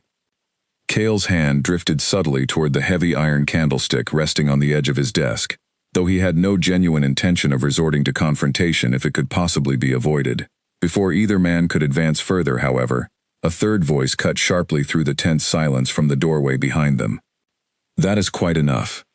Both men turned sharply, and Kale felt a wave of relief wash over him as Soren stepped into the archive, his expression carrying none of the careful neutrality Kale had witnessed during their previous encounter. Instead, the beta's gaze burned with cold, unmistakable authority. "Soren," the first man said, his earlier confidence faltering visibly, "we were simply having a conversation with the Archivist regarding threats you have no authority to make," Soren interrupted sharply. "I know precisely who sent you here, and I would suggest you return immediately to whoever gave that instruction, and inform them that such tactics will not be tolerated within this stronghold." The two men exchanged uneasy glances before retreating quickly toward the exit, casting one final glance toward Kale that carried unmistakable warning despite their hasty departure. Once the door closed firmly behind them, Soren turned to Kale, his expression softening slightly with genuine concern. "Are you unharmed?" he asked. "Yes," Kale said, though his voice still carried the tremor of adrenaline coursing through his system. "Though I suspect that would not have remained true much longer had you not arrived. I have been keeping closer watch than you likely realized," Soren admitted. "Ever since our conversation the other day, I suspected Edric might attempt something along these lines, particularly once tensions escalated following yesterday's council confrontation." "Then you believe Edric sent them," Kale said, though it felt more confirmation than genuine question at this point. Soren's expression turned grim. "I cannot prove it directly, not yet, but the timing and the message they delivered leave little room for other conclusions. Edric grows increasingly desperate as the formal session approaches, and desperate men sometimes resort to methods far less careful than political maneuvering." Kale sank back into his chair, the adrenaline finally beginning to fade and leave exhaustion in its place. "Why help me, Soren? Earlier you warned me to consider dropping this matter entirely." Soren's expression grew thoughtful, almost regretful. "I warned you out of genuine concern for your safety, not because I believed the matter itself unworthy of pursuit. I have served this pack loyally for many years, through both King Draven's father and Draven himself, and I witnessed firsthand the quiet grief your mother's exile caused within this family, even among those of us not directly related by blood. I did not agree with the decision then, though I lacked the standing to oppose it. I do not intend to remain silent now, watching history nearly repeat itself through intimidation and threat." Kale studied him carefully, understanding now the complicated position Soren had occupied throughout this unfolding situation, torn between loyalty to established authority and genuine conscience regarding what he knew to be true. "Thank you," Kale said finally, meaning it fully. "Do not thank me yet," Soren said, his tone turning serious once more. "This incident confirms that Edric intends to fight this battle by whatever means necessary, not simply through formal council argument. We must inform Draven immediately, and we must increase your protection considerably before the formal session arrives." Kale nodded, gathering his scattered papers and the hidden letters with hands that had finally begun to steady. Together, he and Soren made their way quickly through the darkened stronghold corridors toward Draven's private chambers, the earlier fear now hardening into fierce, unwavering resolve. Whatever intimidation Edric attempted, whatever additional threats might yet emerge before the formal council session convened, Kale understood clearly now that backing away from this fight was no longer an option he was willing to consider. His mother had spent her entire life without the chance to reclaim her own history, and he refused to allow fear to steal that same chance away from him now that the truth had finally begun to surface. They found Draven still awake despite the late hour, reviewing documents by candlelight in his private study, and his expression shifted immediately from mild surprise to sharp concern as Soren quickly relayed the evening's events. By the time the full account had been shared, Draven's jaw had set into a hard line of controlled fury, unlike anything Kale had witnessed from him before. "This ends now," Draven said firmly, rising from his desk. "I will not allow intimidation tactics to threaten my own nephew within these walls. Soren, double the guard around the archive and Kale's chamber immediately, and send word that I wish to speak with Edric directly, tonight, regardless of the hour." "My king," Soren said carefully, confronting him directly so soon after tonight's incident may only escalate tensions further before the formal session. "Perhaps," Draven said, "but silence has already cost this family too much. I will not allow fear of escalation to prevent me from making absolutely clear that threats against my family will not be tolerated, regardless of the political consequences that follow." Kale watched the exchange with a mixture of gratitude and lingering unease, understanding that whatever confrontation followed between Draven and Edric tonight would likely shape the atmosphere surrounding the formal council session now only 2 days away. The path toward reclaiming his mother's history had grown considerably more dangerous than he had anticipated when he first noticed that single erased name in the old birth ledger, but he found himself unwilling to retreat now, regardless of the risks still ahead. Draven summoned Edric to his private study before the night grew any later, and Cale remained present at the king's insistence, standing quietly near the window as the two men faced each other across the candlelit room. Edric arrived composed as always, though a flicker of wariness crossed his features when he noticed Cale's presence beside the king's desk.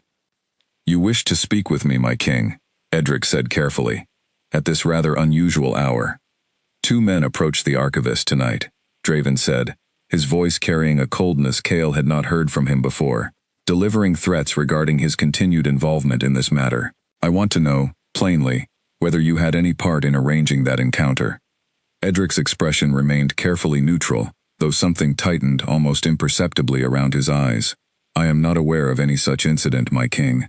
Surely you do not believe I would resort to such crude tactics when formal argument before the council remains the proper channel for resolving this disagreement."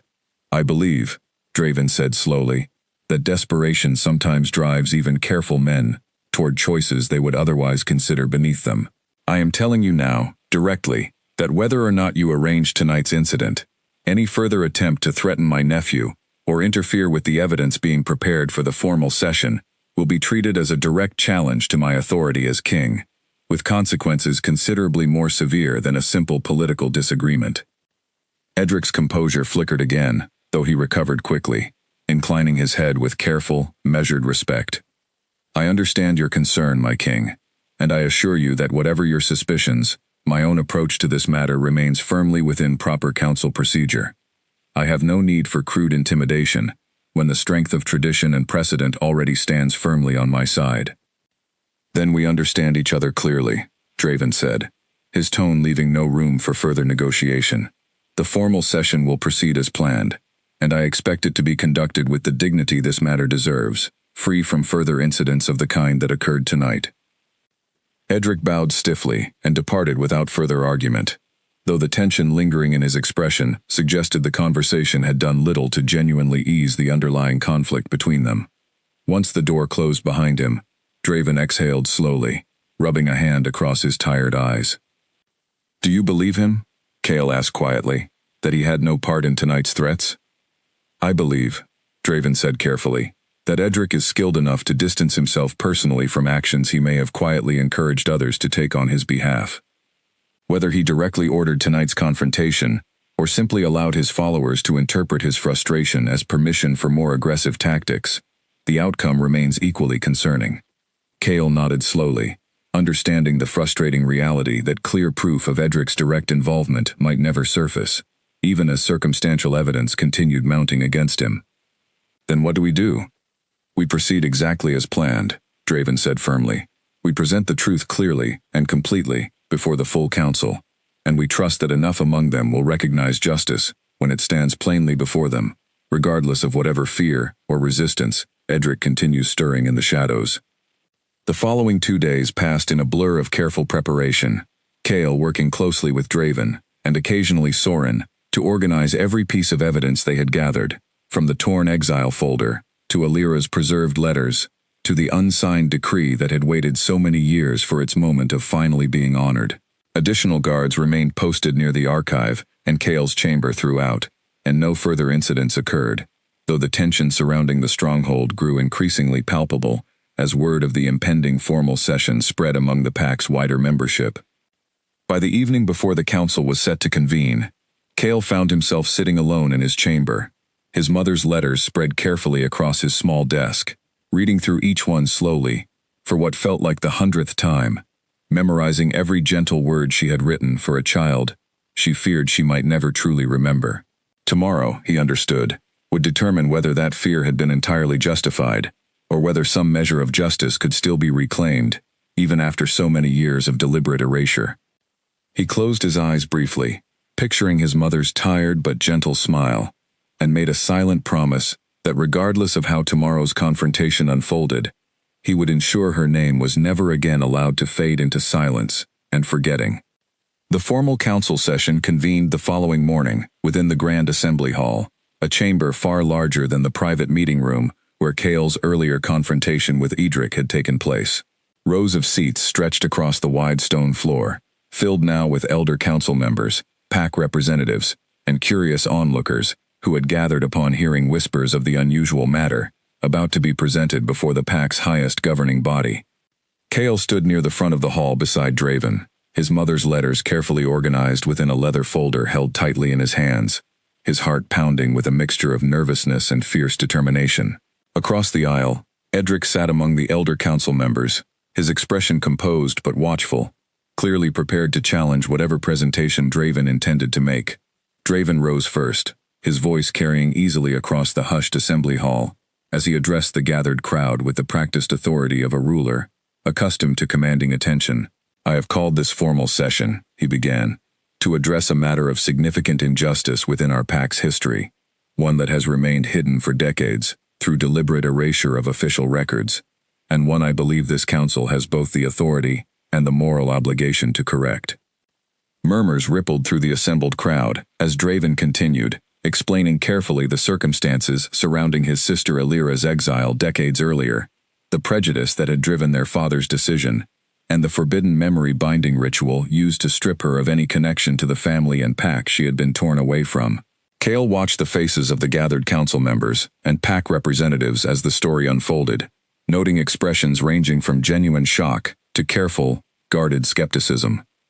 "This is a moving account," Edric said, rising once Draven had finished his initial explanation. "But sentiment alone does not constitute sufficient grounds for reversing decades of established precedent.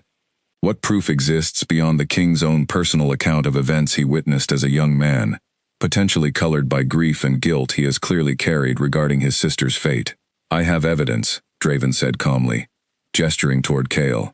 "Evidence gathered directly from this pack's own archive. Evidence that speaks for itself far more clearly than any single person's testimony alone." Cale stepped forward then, his hands steady despite the fierce pounding of his heart, and began presenting the evidence they had carefully organized over the preceding days. He described first the erased birth ledger, passing the damaged page itself among the nearest council members so they could examine the deliberate scarring firsthand. He followed with the torn exile folder, its brief but damning notation confirming the memory-binding ritual performed against his mother decades earlier. "And this," Cale said finally, opening the leather folder to reveal his mother's preserved letters. "These are words written by Alira herself, in the final months before her memory was stripped away, addressed to a child she had not yet given birth to. I would like to share a portion of what she wrote, so this council may understand not merely the facts of what happened, but the genuine human cost behind those cold, official notations."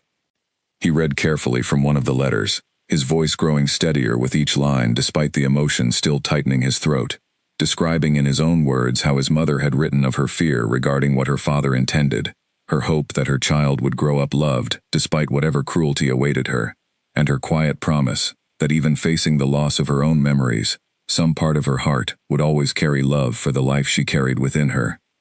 The assembly hall fell into profound silence as Cale finished reading. Several council members visibly moved by the raw honesty contained within his mother's decades-old words. Even some among the crowd who had initially appeared skeptical now shifted uncomfortably in their seats, clearly reconsidering their earlier assumptions about the nature of this matter. "These letters," Edric said finally, though his earlier confidence had noticeably diminished, however moving, "do not change the fundamental question of precedent that concerns this council. Reversing one ruler's decision, however difficult that decision may have been, risks destabilizing confidence in the permanence of pack governance itself." "With respect," Councilwoman Ferris said, rising from her seat once more, "I believe the councilman conflates two entirely separate concerns. Correcting a specific injustice, clearly documented and evidenced before this entire assembly, does not equate to wholesale reversal of every difficult decision this pack's leadership has ever made. We are not being asked to unravel precedent broadly. We are being asked to acknowledge, honestly and directly, that a specific wrong was committed against a specific individual, and that her son deserves rightful recognition as a result." Several other council members murmured in agreement, and Cale felt a cautious flicker of hope kindling within his chest as the atmosphere within the hall began shifting perceptibly in their favor. Edric's expression tightened further, clearly sensing the momentum turning against his position, despite his continued efforts to maintain composed authority. Even if this council accepts the truth of what occurred, Edric pressed on, though his voice carried less conviction now, there remains the matter of the memory-binding ritual itself, forbidden under current pack law, precisely because of its capacity to cause exactly this kind of irreversible harm. Should this council not also consider whether pursuing this matter further risks legitimizing discussion of such forbidden practices, however sympathetically framed? The ritual's forbidden nature, Draven said firmly, exists precisely because of the harm it causes, harm my own sister suffered directly as a result of my father's decision. Acknowledging that harm and correcting its consequences does not legitimize the practice itself. It condemns it clearly, by demonstrating plainly the suffering it inflicted upon an innocent woman who committed no crime beyond loving someone outside narrow, prejudiced boundaries. The hall fell silent again, and Cale could sense the assembly's collective judgment beginning to solidify, though whether in their favor or against remained uncertain even now. Draven turned to address the full council directly, his voice carrying renewed conviction as he prepared to make his final appeal. I ask this council formally, he said, to support the decree I drafted years ago, restoring my sister Alira's name and rank posthumously within this pack's official history, and acknowledging her son Cale as legitimate blood of the Ashworth line, entitled to whatever recognition and protection that status affords him. This is not a request born from sentiment alone, though sentiment certainly plays its rightful part. It is a request born from simple justice, long overdue. The council chamber buzzed with quiet discussion, as elder members conferred briefly among themselves, weighing the evidence and arguments presented before them. Cale stood beside Draven, his heart pounding with anxious anticipation, understanding that whatever decision emerged from this deliberation would determine not only his own place within this pack, but the final resolution of his mother's long-buried, painful history. The presiding elder, an aged wolf named Corwin who had served as the council's formal moderator for many years, rose slowly from his central seat, raising a hand to quiet the murmuring assembly. This council has heard compelling evidence, an equally compelling argument from both perspectives, he said, his voice carrying the measured weight of long experience. Given the significance of this matter, both to the Ashworth family directly and to the broader question of how this pack addresses past injustice, I propose we allow additional testimony before proceeding to formal vote. Draven nodded his agreement, and Corwin turned toward the gathered crowd of onlookers seated behind the council's formal rows. Does anyone present possess direct knowledge relevant to this matter, beyond what has already been shared? A brief silence followed, before an elderly woman near the back of the hall rose hesitantly, leaning on a wooden cane as she made her way slowly toward the front. Cale did not recognize her, though something about her weathered, kind expression felt oddly familiar, tugging at some distant edge of memory he could not quite place. I knew Alira, the woman said, her voice trembling slightly with age, but carrying clearly through the hushed chamber. I served as a healer within this pack many years ago, before my retirement. I was present the night her memory binding was performed, assisting under order from the previous king, though I confess, I harbored deep reservations even then, about the cruelty of what we were being asked to do. Cale felt his breath catch sharply, understanding that this woman held knowledge of his mother's suffering, more direct and immediate than anyone else who had spoken thus far. I remember, the woman continued, her voice growing steadier, as old memory surfaced clearly, despite the passage of decades, how she wept before the ritual began, not from fear of what would happen to herself, but from grief over the child she was carrying, worried desperately that he might grow up without any connection to the family, that would forever remain unaware he existed. I have carried guilt over my own part in that night for many years, and I am grateful, truly, for the opportunity to finally speak the truth of what I witnessed before this council. Several council members shifted uncomfortably at this fresh, direct testimony, and Cale noticed even a few among Edric's more visible supporters exchanging uneasy glances. The healer's account, delivered with such raw, personal weight, seemed to shift the atmosphere within the hall more decisively than even Draven's careful presentation, or Cale's reading of the preserved letters had managed alone. Thank you, Corwin said gently, once the elderly healer finished speaking. guiding her carefully back toward her seat with visible respect. He turned back toward the assembled council, his expression grave. I believe this council has now heard sufficient testimony to proceed toward formal decision. Are there any final statements before we move to vote? Edric rose one final time, though his earlier confidence had visibly deflated considerably under the combined weight of evidence and testimony presented against his position. I maintain my concerns regarding precedent, he said, though his voice carried far less conviction than it had at the session's opening. But I acknowledge the weight of what has been presented here today. I ask only that this council consider carefully the full implications of whatever decision follows, rather than allowing emotion alone to guide judgment on a matter of such lasting significance. Duly noted, Corwin said evenly, before turning to address the full assembly of elder council members seated throughout the hall. We will now proceed to formal vote regarding the decree presented by King Draven Ashworth, restoring the name and rank of Alira Ashworth posthumously, and acknowledging her son Cale as legitimate blood of this pack's royal lineage. Cale's heart pounded fiercely as small tokens were distributed among the council members, each elder preparing to cast their formal judgment on a matter that would determine, once and for all, whether his mother's long-buried history would finally be honestly restored, or remain suppressed, despite everything that had been revealed before this assembly today. He glanced toward Draven, finding the king's expression carefully composed, despite the obvious tension visible in the tightness of his jaw, and beside him, he caught sight of Soren standing quietly near the chamber's edge, offering a small, steadying nod of encouragement. Whatever the outcome of this vote, Cale understood he had done everything within his power to present his mother's truth honestly and completely before this council, and now the decision rested in hands beyond his own control. The elder council members began casting their tokens one by one into the ceremonial vessel positioned at the front of the chamber, each quiet clink echoing through the otherwise silent hall, like the ticking of some enormous, unseen clock, counting down toward a verdict that would shape the remainder of Cale's life within this pack, one way or another. The final token clinked softly into the ceremonial vessel, and a hush fell over the entire assembly hall as Corwin approached to carefully count the results, his weathered hands sorting through the small markers with deliberate precision, while the entire chamber waited in breathless silence. Cale's heart pounded so fiercely he could hear it echoing in his own ears, drowning out even the faint rustle of movement among the anxiously waiting crowd.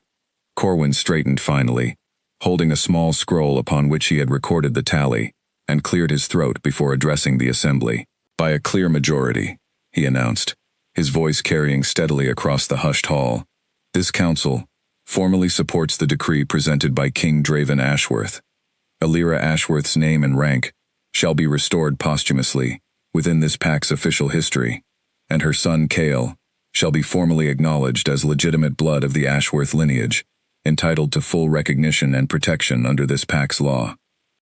For a moment, Cale could not fully process the words, his mind still bracing for disappointment, even as relief and disbelief washed over him in equal, overwhelming measure.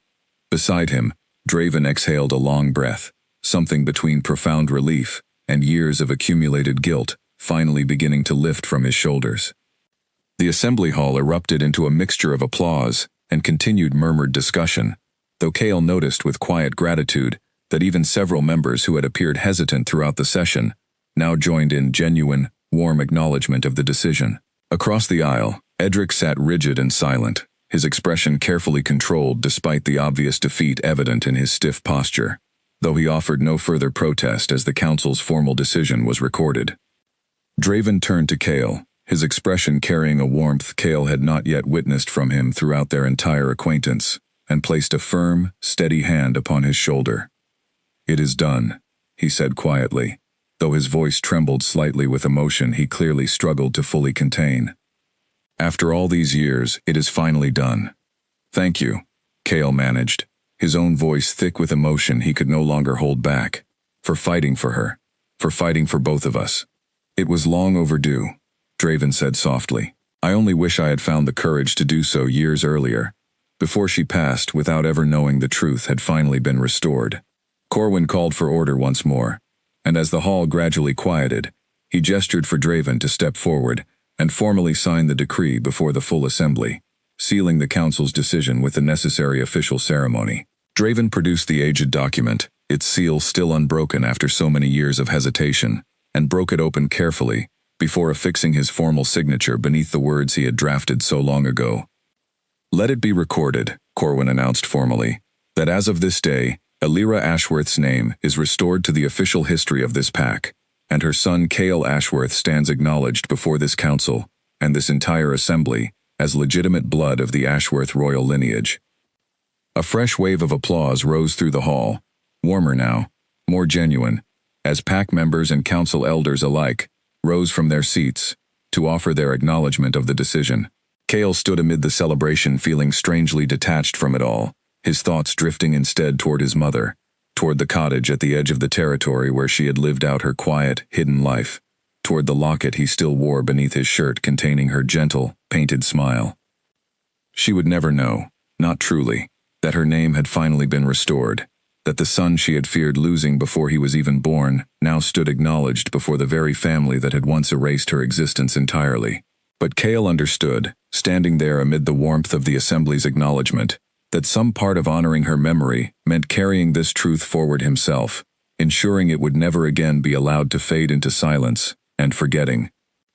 As the formal session began to disperse, council members and onlookers filing out in animated conversation, Councilwoman Ferris approached Cale directly, offering a warm, genuine smile. "Your mother would be proud," she said gently, echoing words Draven had spoken to him once before. "Not simply of the recognition you have finally secured, but of the courage you showed in pursuing truth, despite every obstacle placed before you." Cale thanked her sincerely, still struggling to fully absorb everything that had just transpired. Nearby, the elderly healer who had offered her testimony approached as well, her weathered hand reaching out to gently clasp his own. "I am glad," she said quietly, "that I lived long enough to see this wrong finally corrected, even if I could not prevent it from happening in the first place all those years ago." "Your testimony mattered greatly," Cale told her honestly. "Thank you for finding the courage to share it."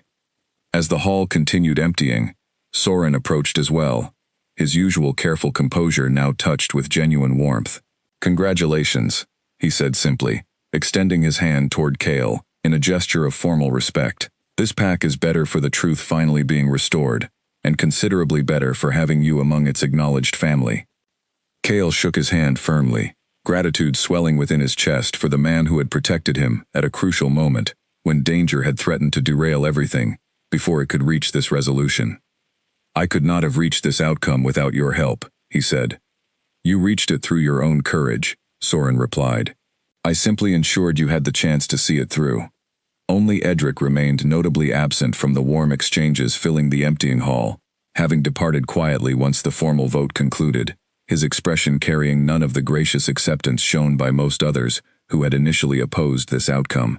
Cale understood, watching the elder councilman's retreating figure disappear through the chamber's far exit, that this victory, however significant, had likely not entirely extinguished the underlying tensions that had driven such fierce opposition in the first place. But for now, standing amid the warmth of genuine acknowledgement from those who had supported his cause, Cale allowed himself simply to feel the profound relief of finally seeing his mother's long-buried truth restored to the light where it belonged. Draven found him again, as the hall finally emptied entirely, placing a gentle hand on his shoulder once more. "There is one final matter," the king said quietly, "that I believe should be completed properly, and I would like you to join me for it, if you are willing." "What matter?" Cale asked. "The ledger itself," Draven said. "The birth ledger, where you first discovered your mother's erasure. I believe it only fitting that her name be restored there personally, by your own hand, rather than simply recorded through formal decree alone." Cale felt fresh emotion rising within his chest at the suggestion, understanding immediately the deep significance of such a gesture. "I would like that very much," he said quietly.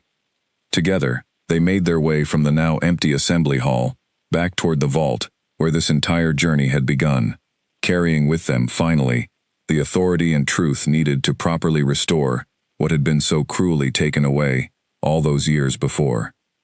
As they walked together through the quieting stronghold corridors, the afternoon light slanting warmly through tall windows they passed, Cale found himself reflecting on everything that had unfolded since that first restless night in the vault, when he had noticed the scarred parchment where his mother's name should have been. He had come to this pack as a quiet archivist, content with cataloging the histories of others, never imagining he would eventually become part of the very history he had spent years preserving. "What will happen to Edric now?" Cale asked as they walked, curiosity finally overtaking the exhaustion that had settled over him since the council's decision. Draven considered the question thoughtfully before answering. "He will remain on the council likely, though his influence has certainly diminished considerably after today. I do not intend to punish him formally for opposing this matter, even given the concerning tactics some among his supporters resorted to. Genuine disagreement, even when I believe it mistaken, deserves better treatment than simple retaliation." "Even after what happened in the archive?" Cale asked, remembering the tense confrontation with the two unfamiliar men only days earlier. "That matter," Draven said, his expression hardening slightly, "will be investigated separately and thoroughly. If clear evidence emerges connecting Edric directly to those threats, appropriate consequences will follow regardless of his position on the council.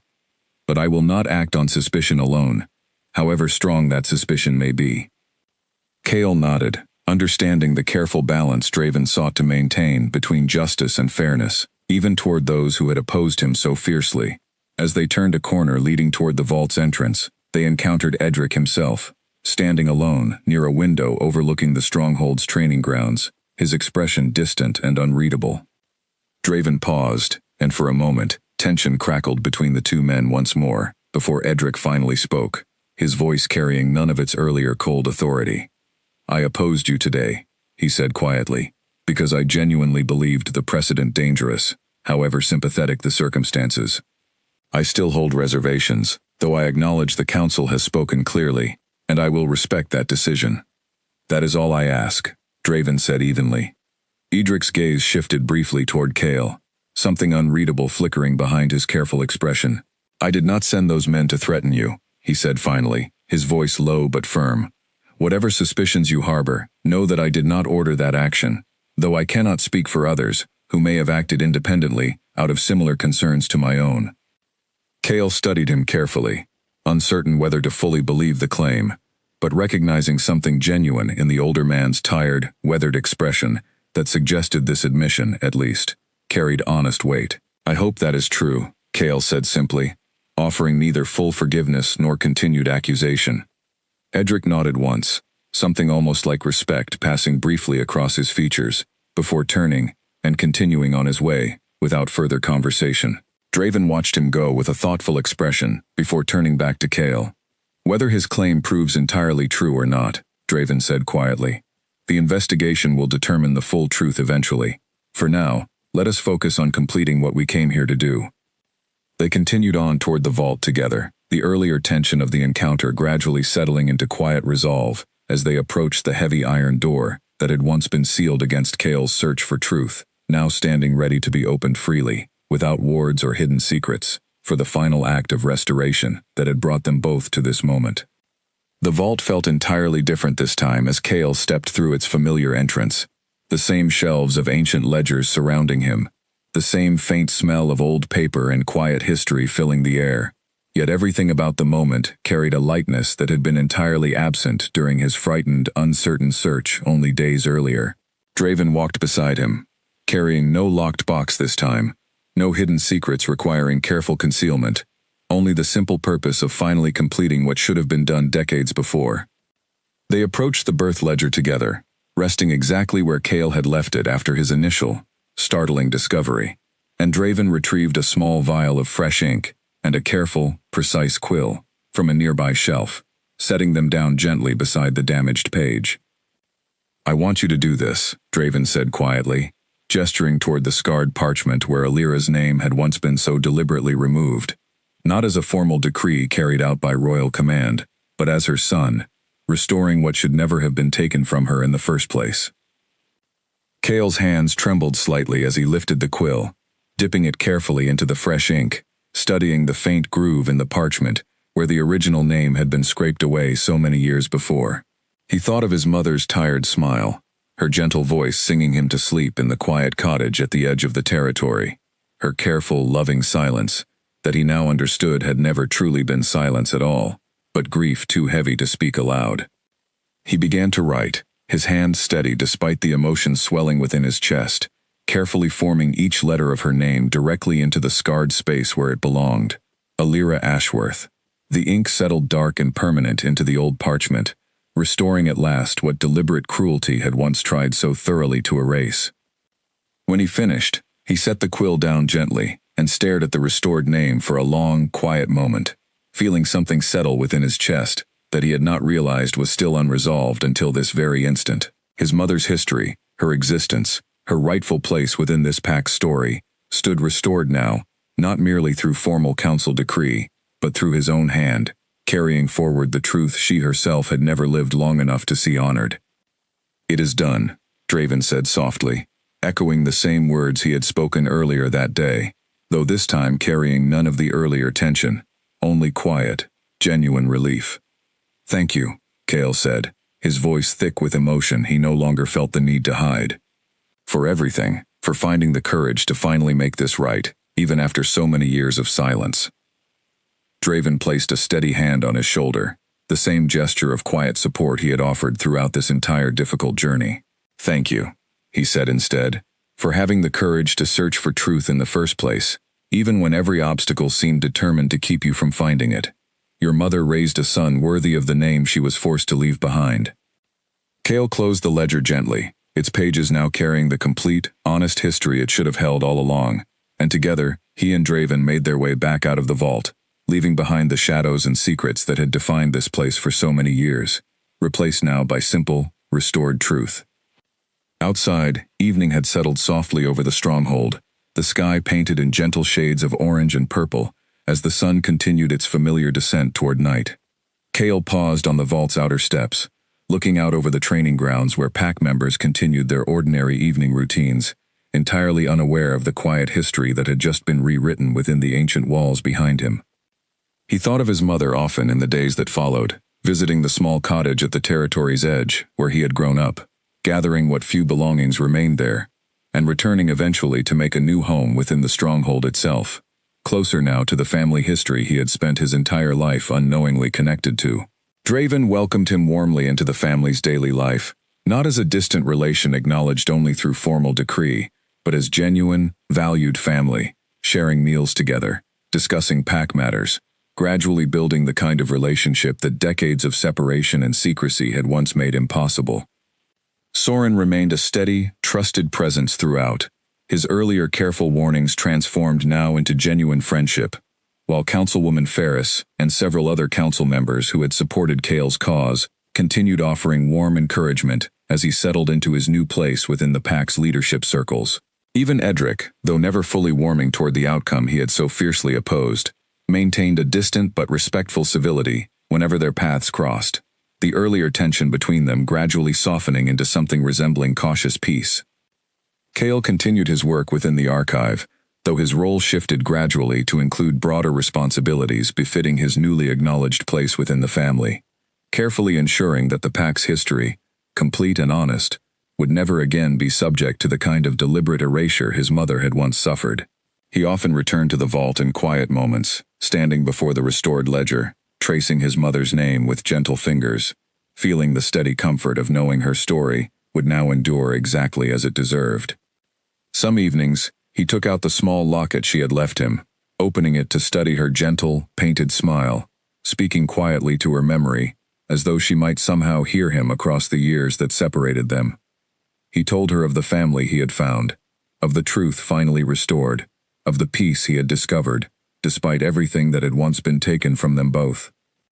He liked to imagine, in those quiet moments, that somewhere beyond the reach of memory or ritual or forgotten history, some part of her finally understood that her sacrifice had not been in vain, that the love she had poured into those final letters written before her memory was stripped away, had reached him eventually, carrying her forward into a future she never lived to witness herself.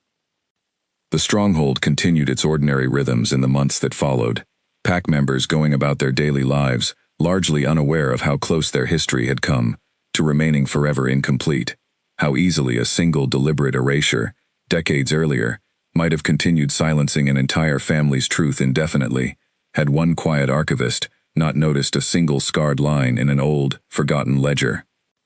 But within the walls of the stronghold, in the careful pages of the birth ledger now restored to its complete and honest history, in the growing bond between an alpha king and the nephew he had finally welcomed home, and in the quiet, steady peace Cale carried now where grief and unanswered questions had once lived, the truth stood finally, permanently restored.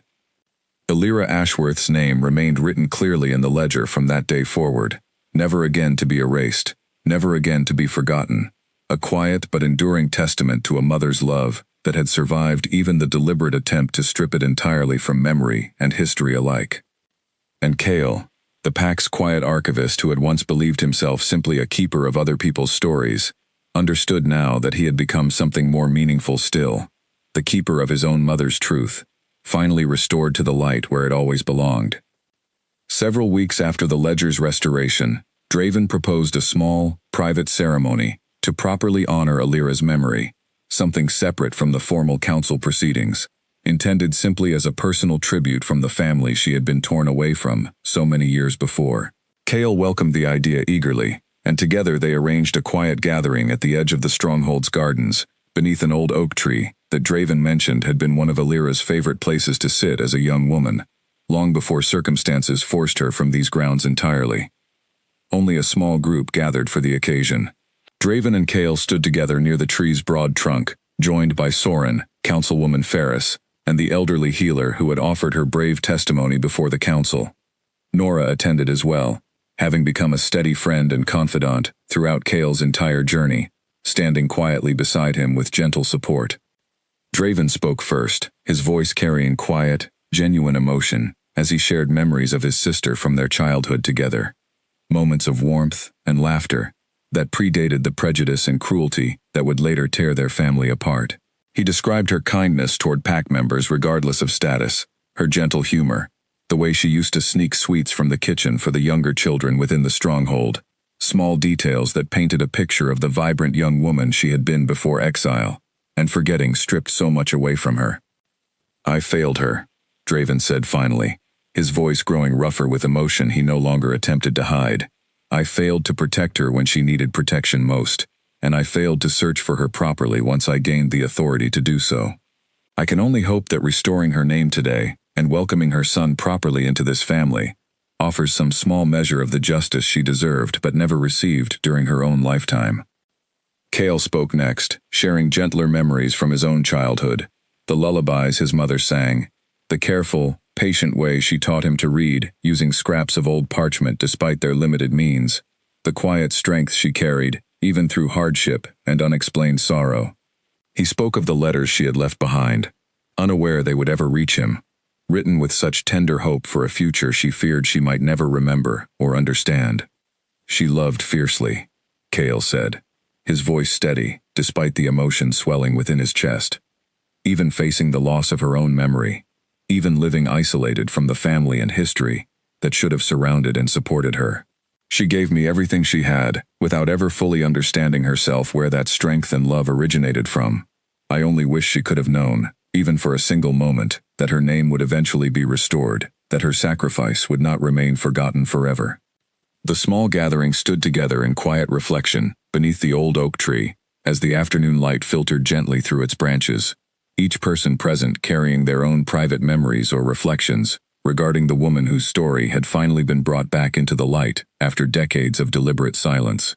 Cale felt a profound sense of peace settle over him in that quiet moment, understanding that whatever grief remained regarding his mother's difficult life, her memory now stood honored properly, surrounded by people who genuinely cared about preserving her truth going forward. As the gathering began to disperse gradually, each person offering quiet words of comfort or shared memory before departing, Draven remained beside Cale beneath the old oak tree, both of them watching the golden afternoon light stretch long shadows across the peaceful garden. "She would have loved seeing you here," Draven said quietly, "finally home, finally acknowledged, surrounded by people who genuinely care for your well-being, rather than the complicated politics that once tore our family apart." "I like to think she already knows," Cale said softly, his hand drifting instinctively toward the locket resting beneath his shirt. "Somehow, somewhere beyond memory or ritual, I believe some part of her recognizes that everything has finally been set right." They stood together in comfortable silence for a while longer, uncle and nephew finally united, not merely through formal decree, but through genuine, growing bond, built upon shared grief, shared healing, and shared commitment to ensuring such deliberate cruelty never again found footing within their family's future. In the months that followed, Cale settled fully into his new life within the stronghold, his responsibilities within the archive expanding to include careful oversight of the pack's complete historical records, ensuring that no future generation would ever again face the possibility of such deliberate erasure going unnoticed or unchallenged. He worked closely with Draven on various matters of pack governance, gradually building the kind of trusted relationship that decades of separation had once made impossible to imagine.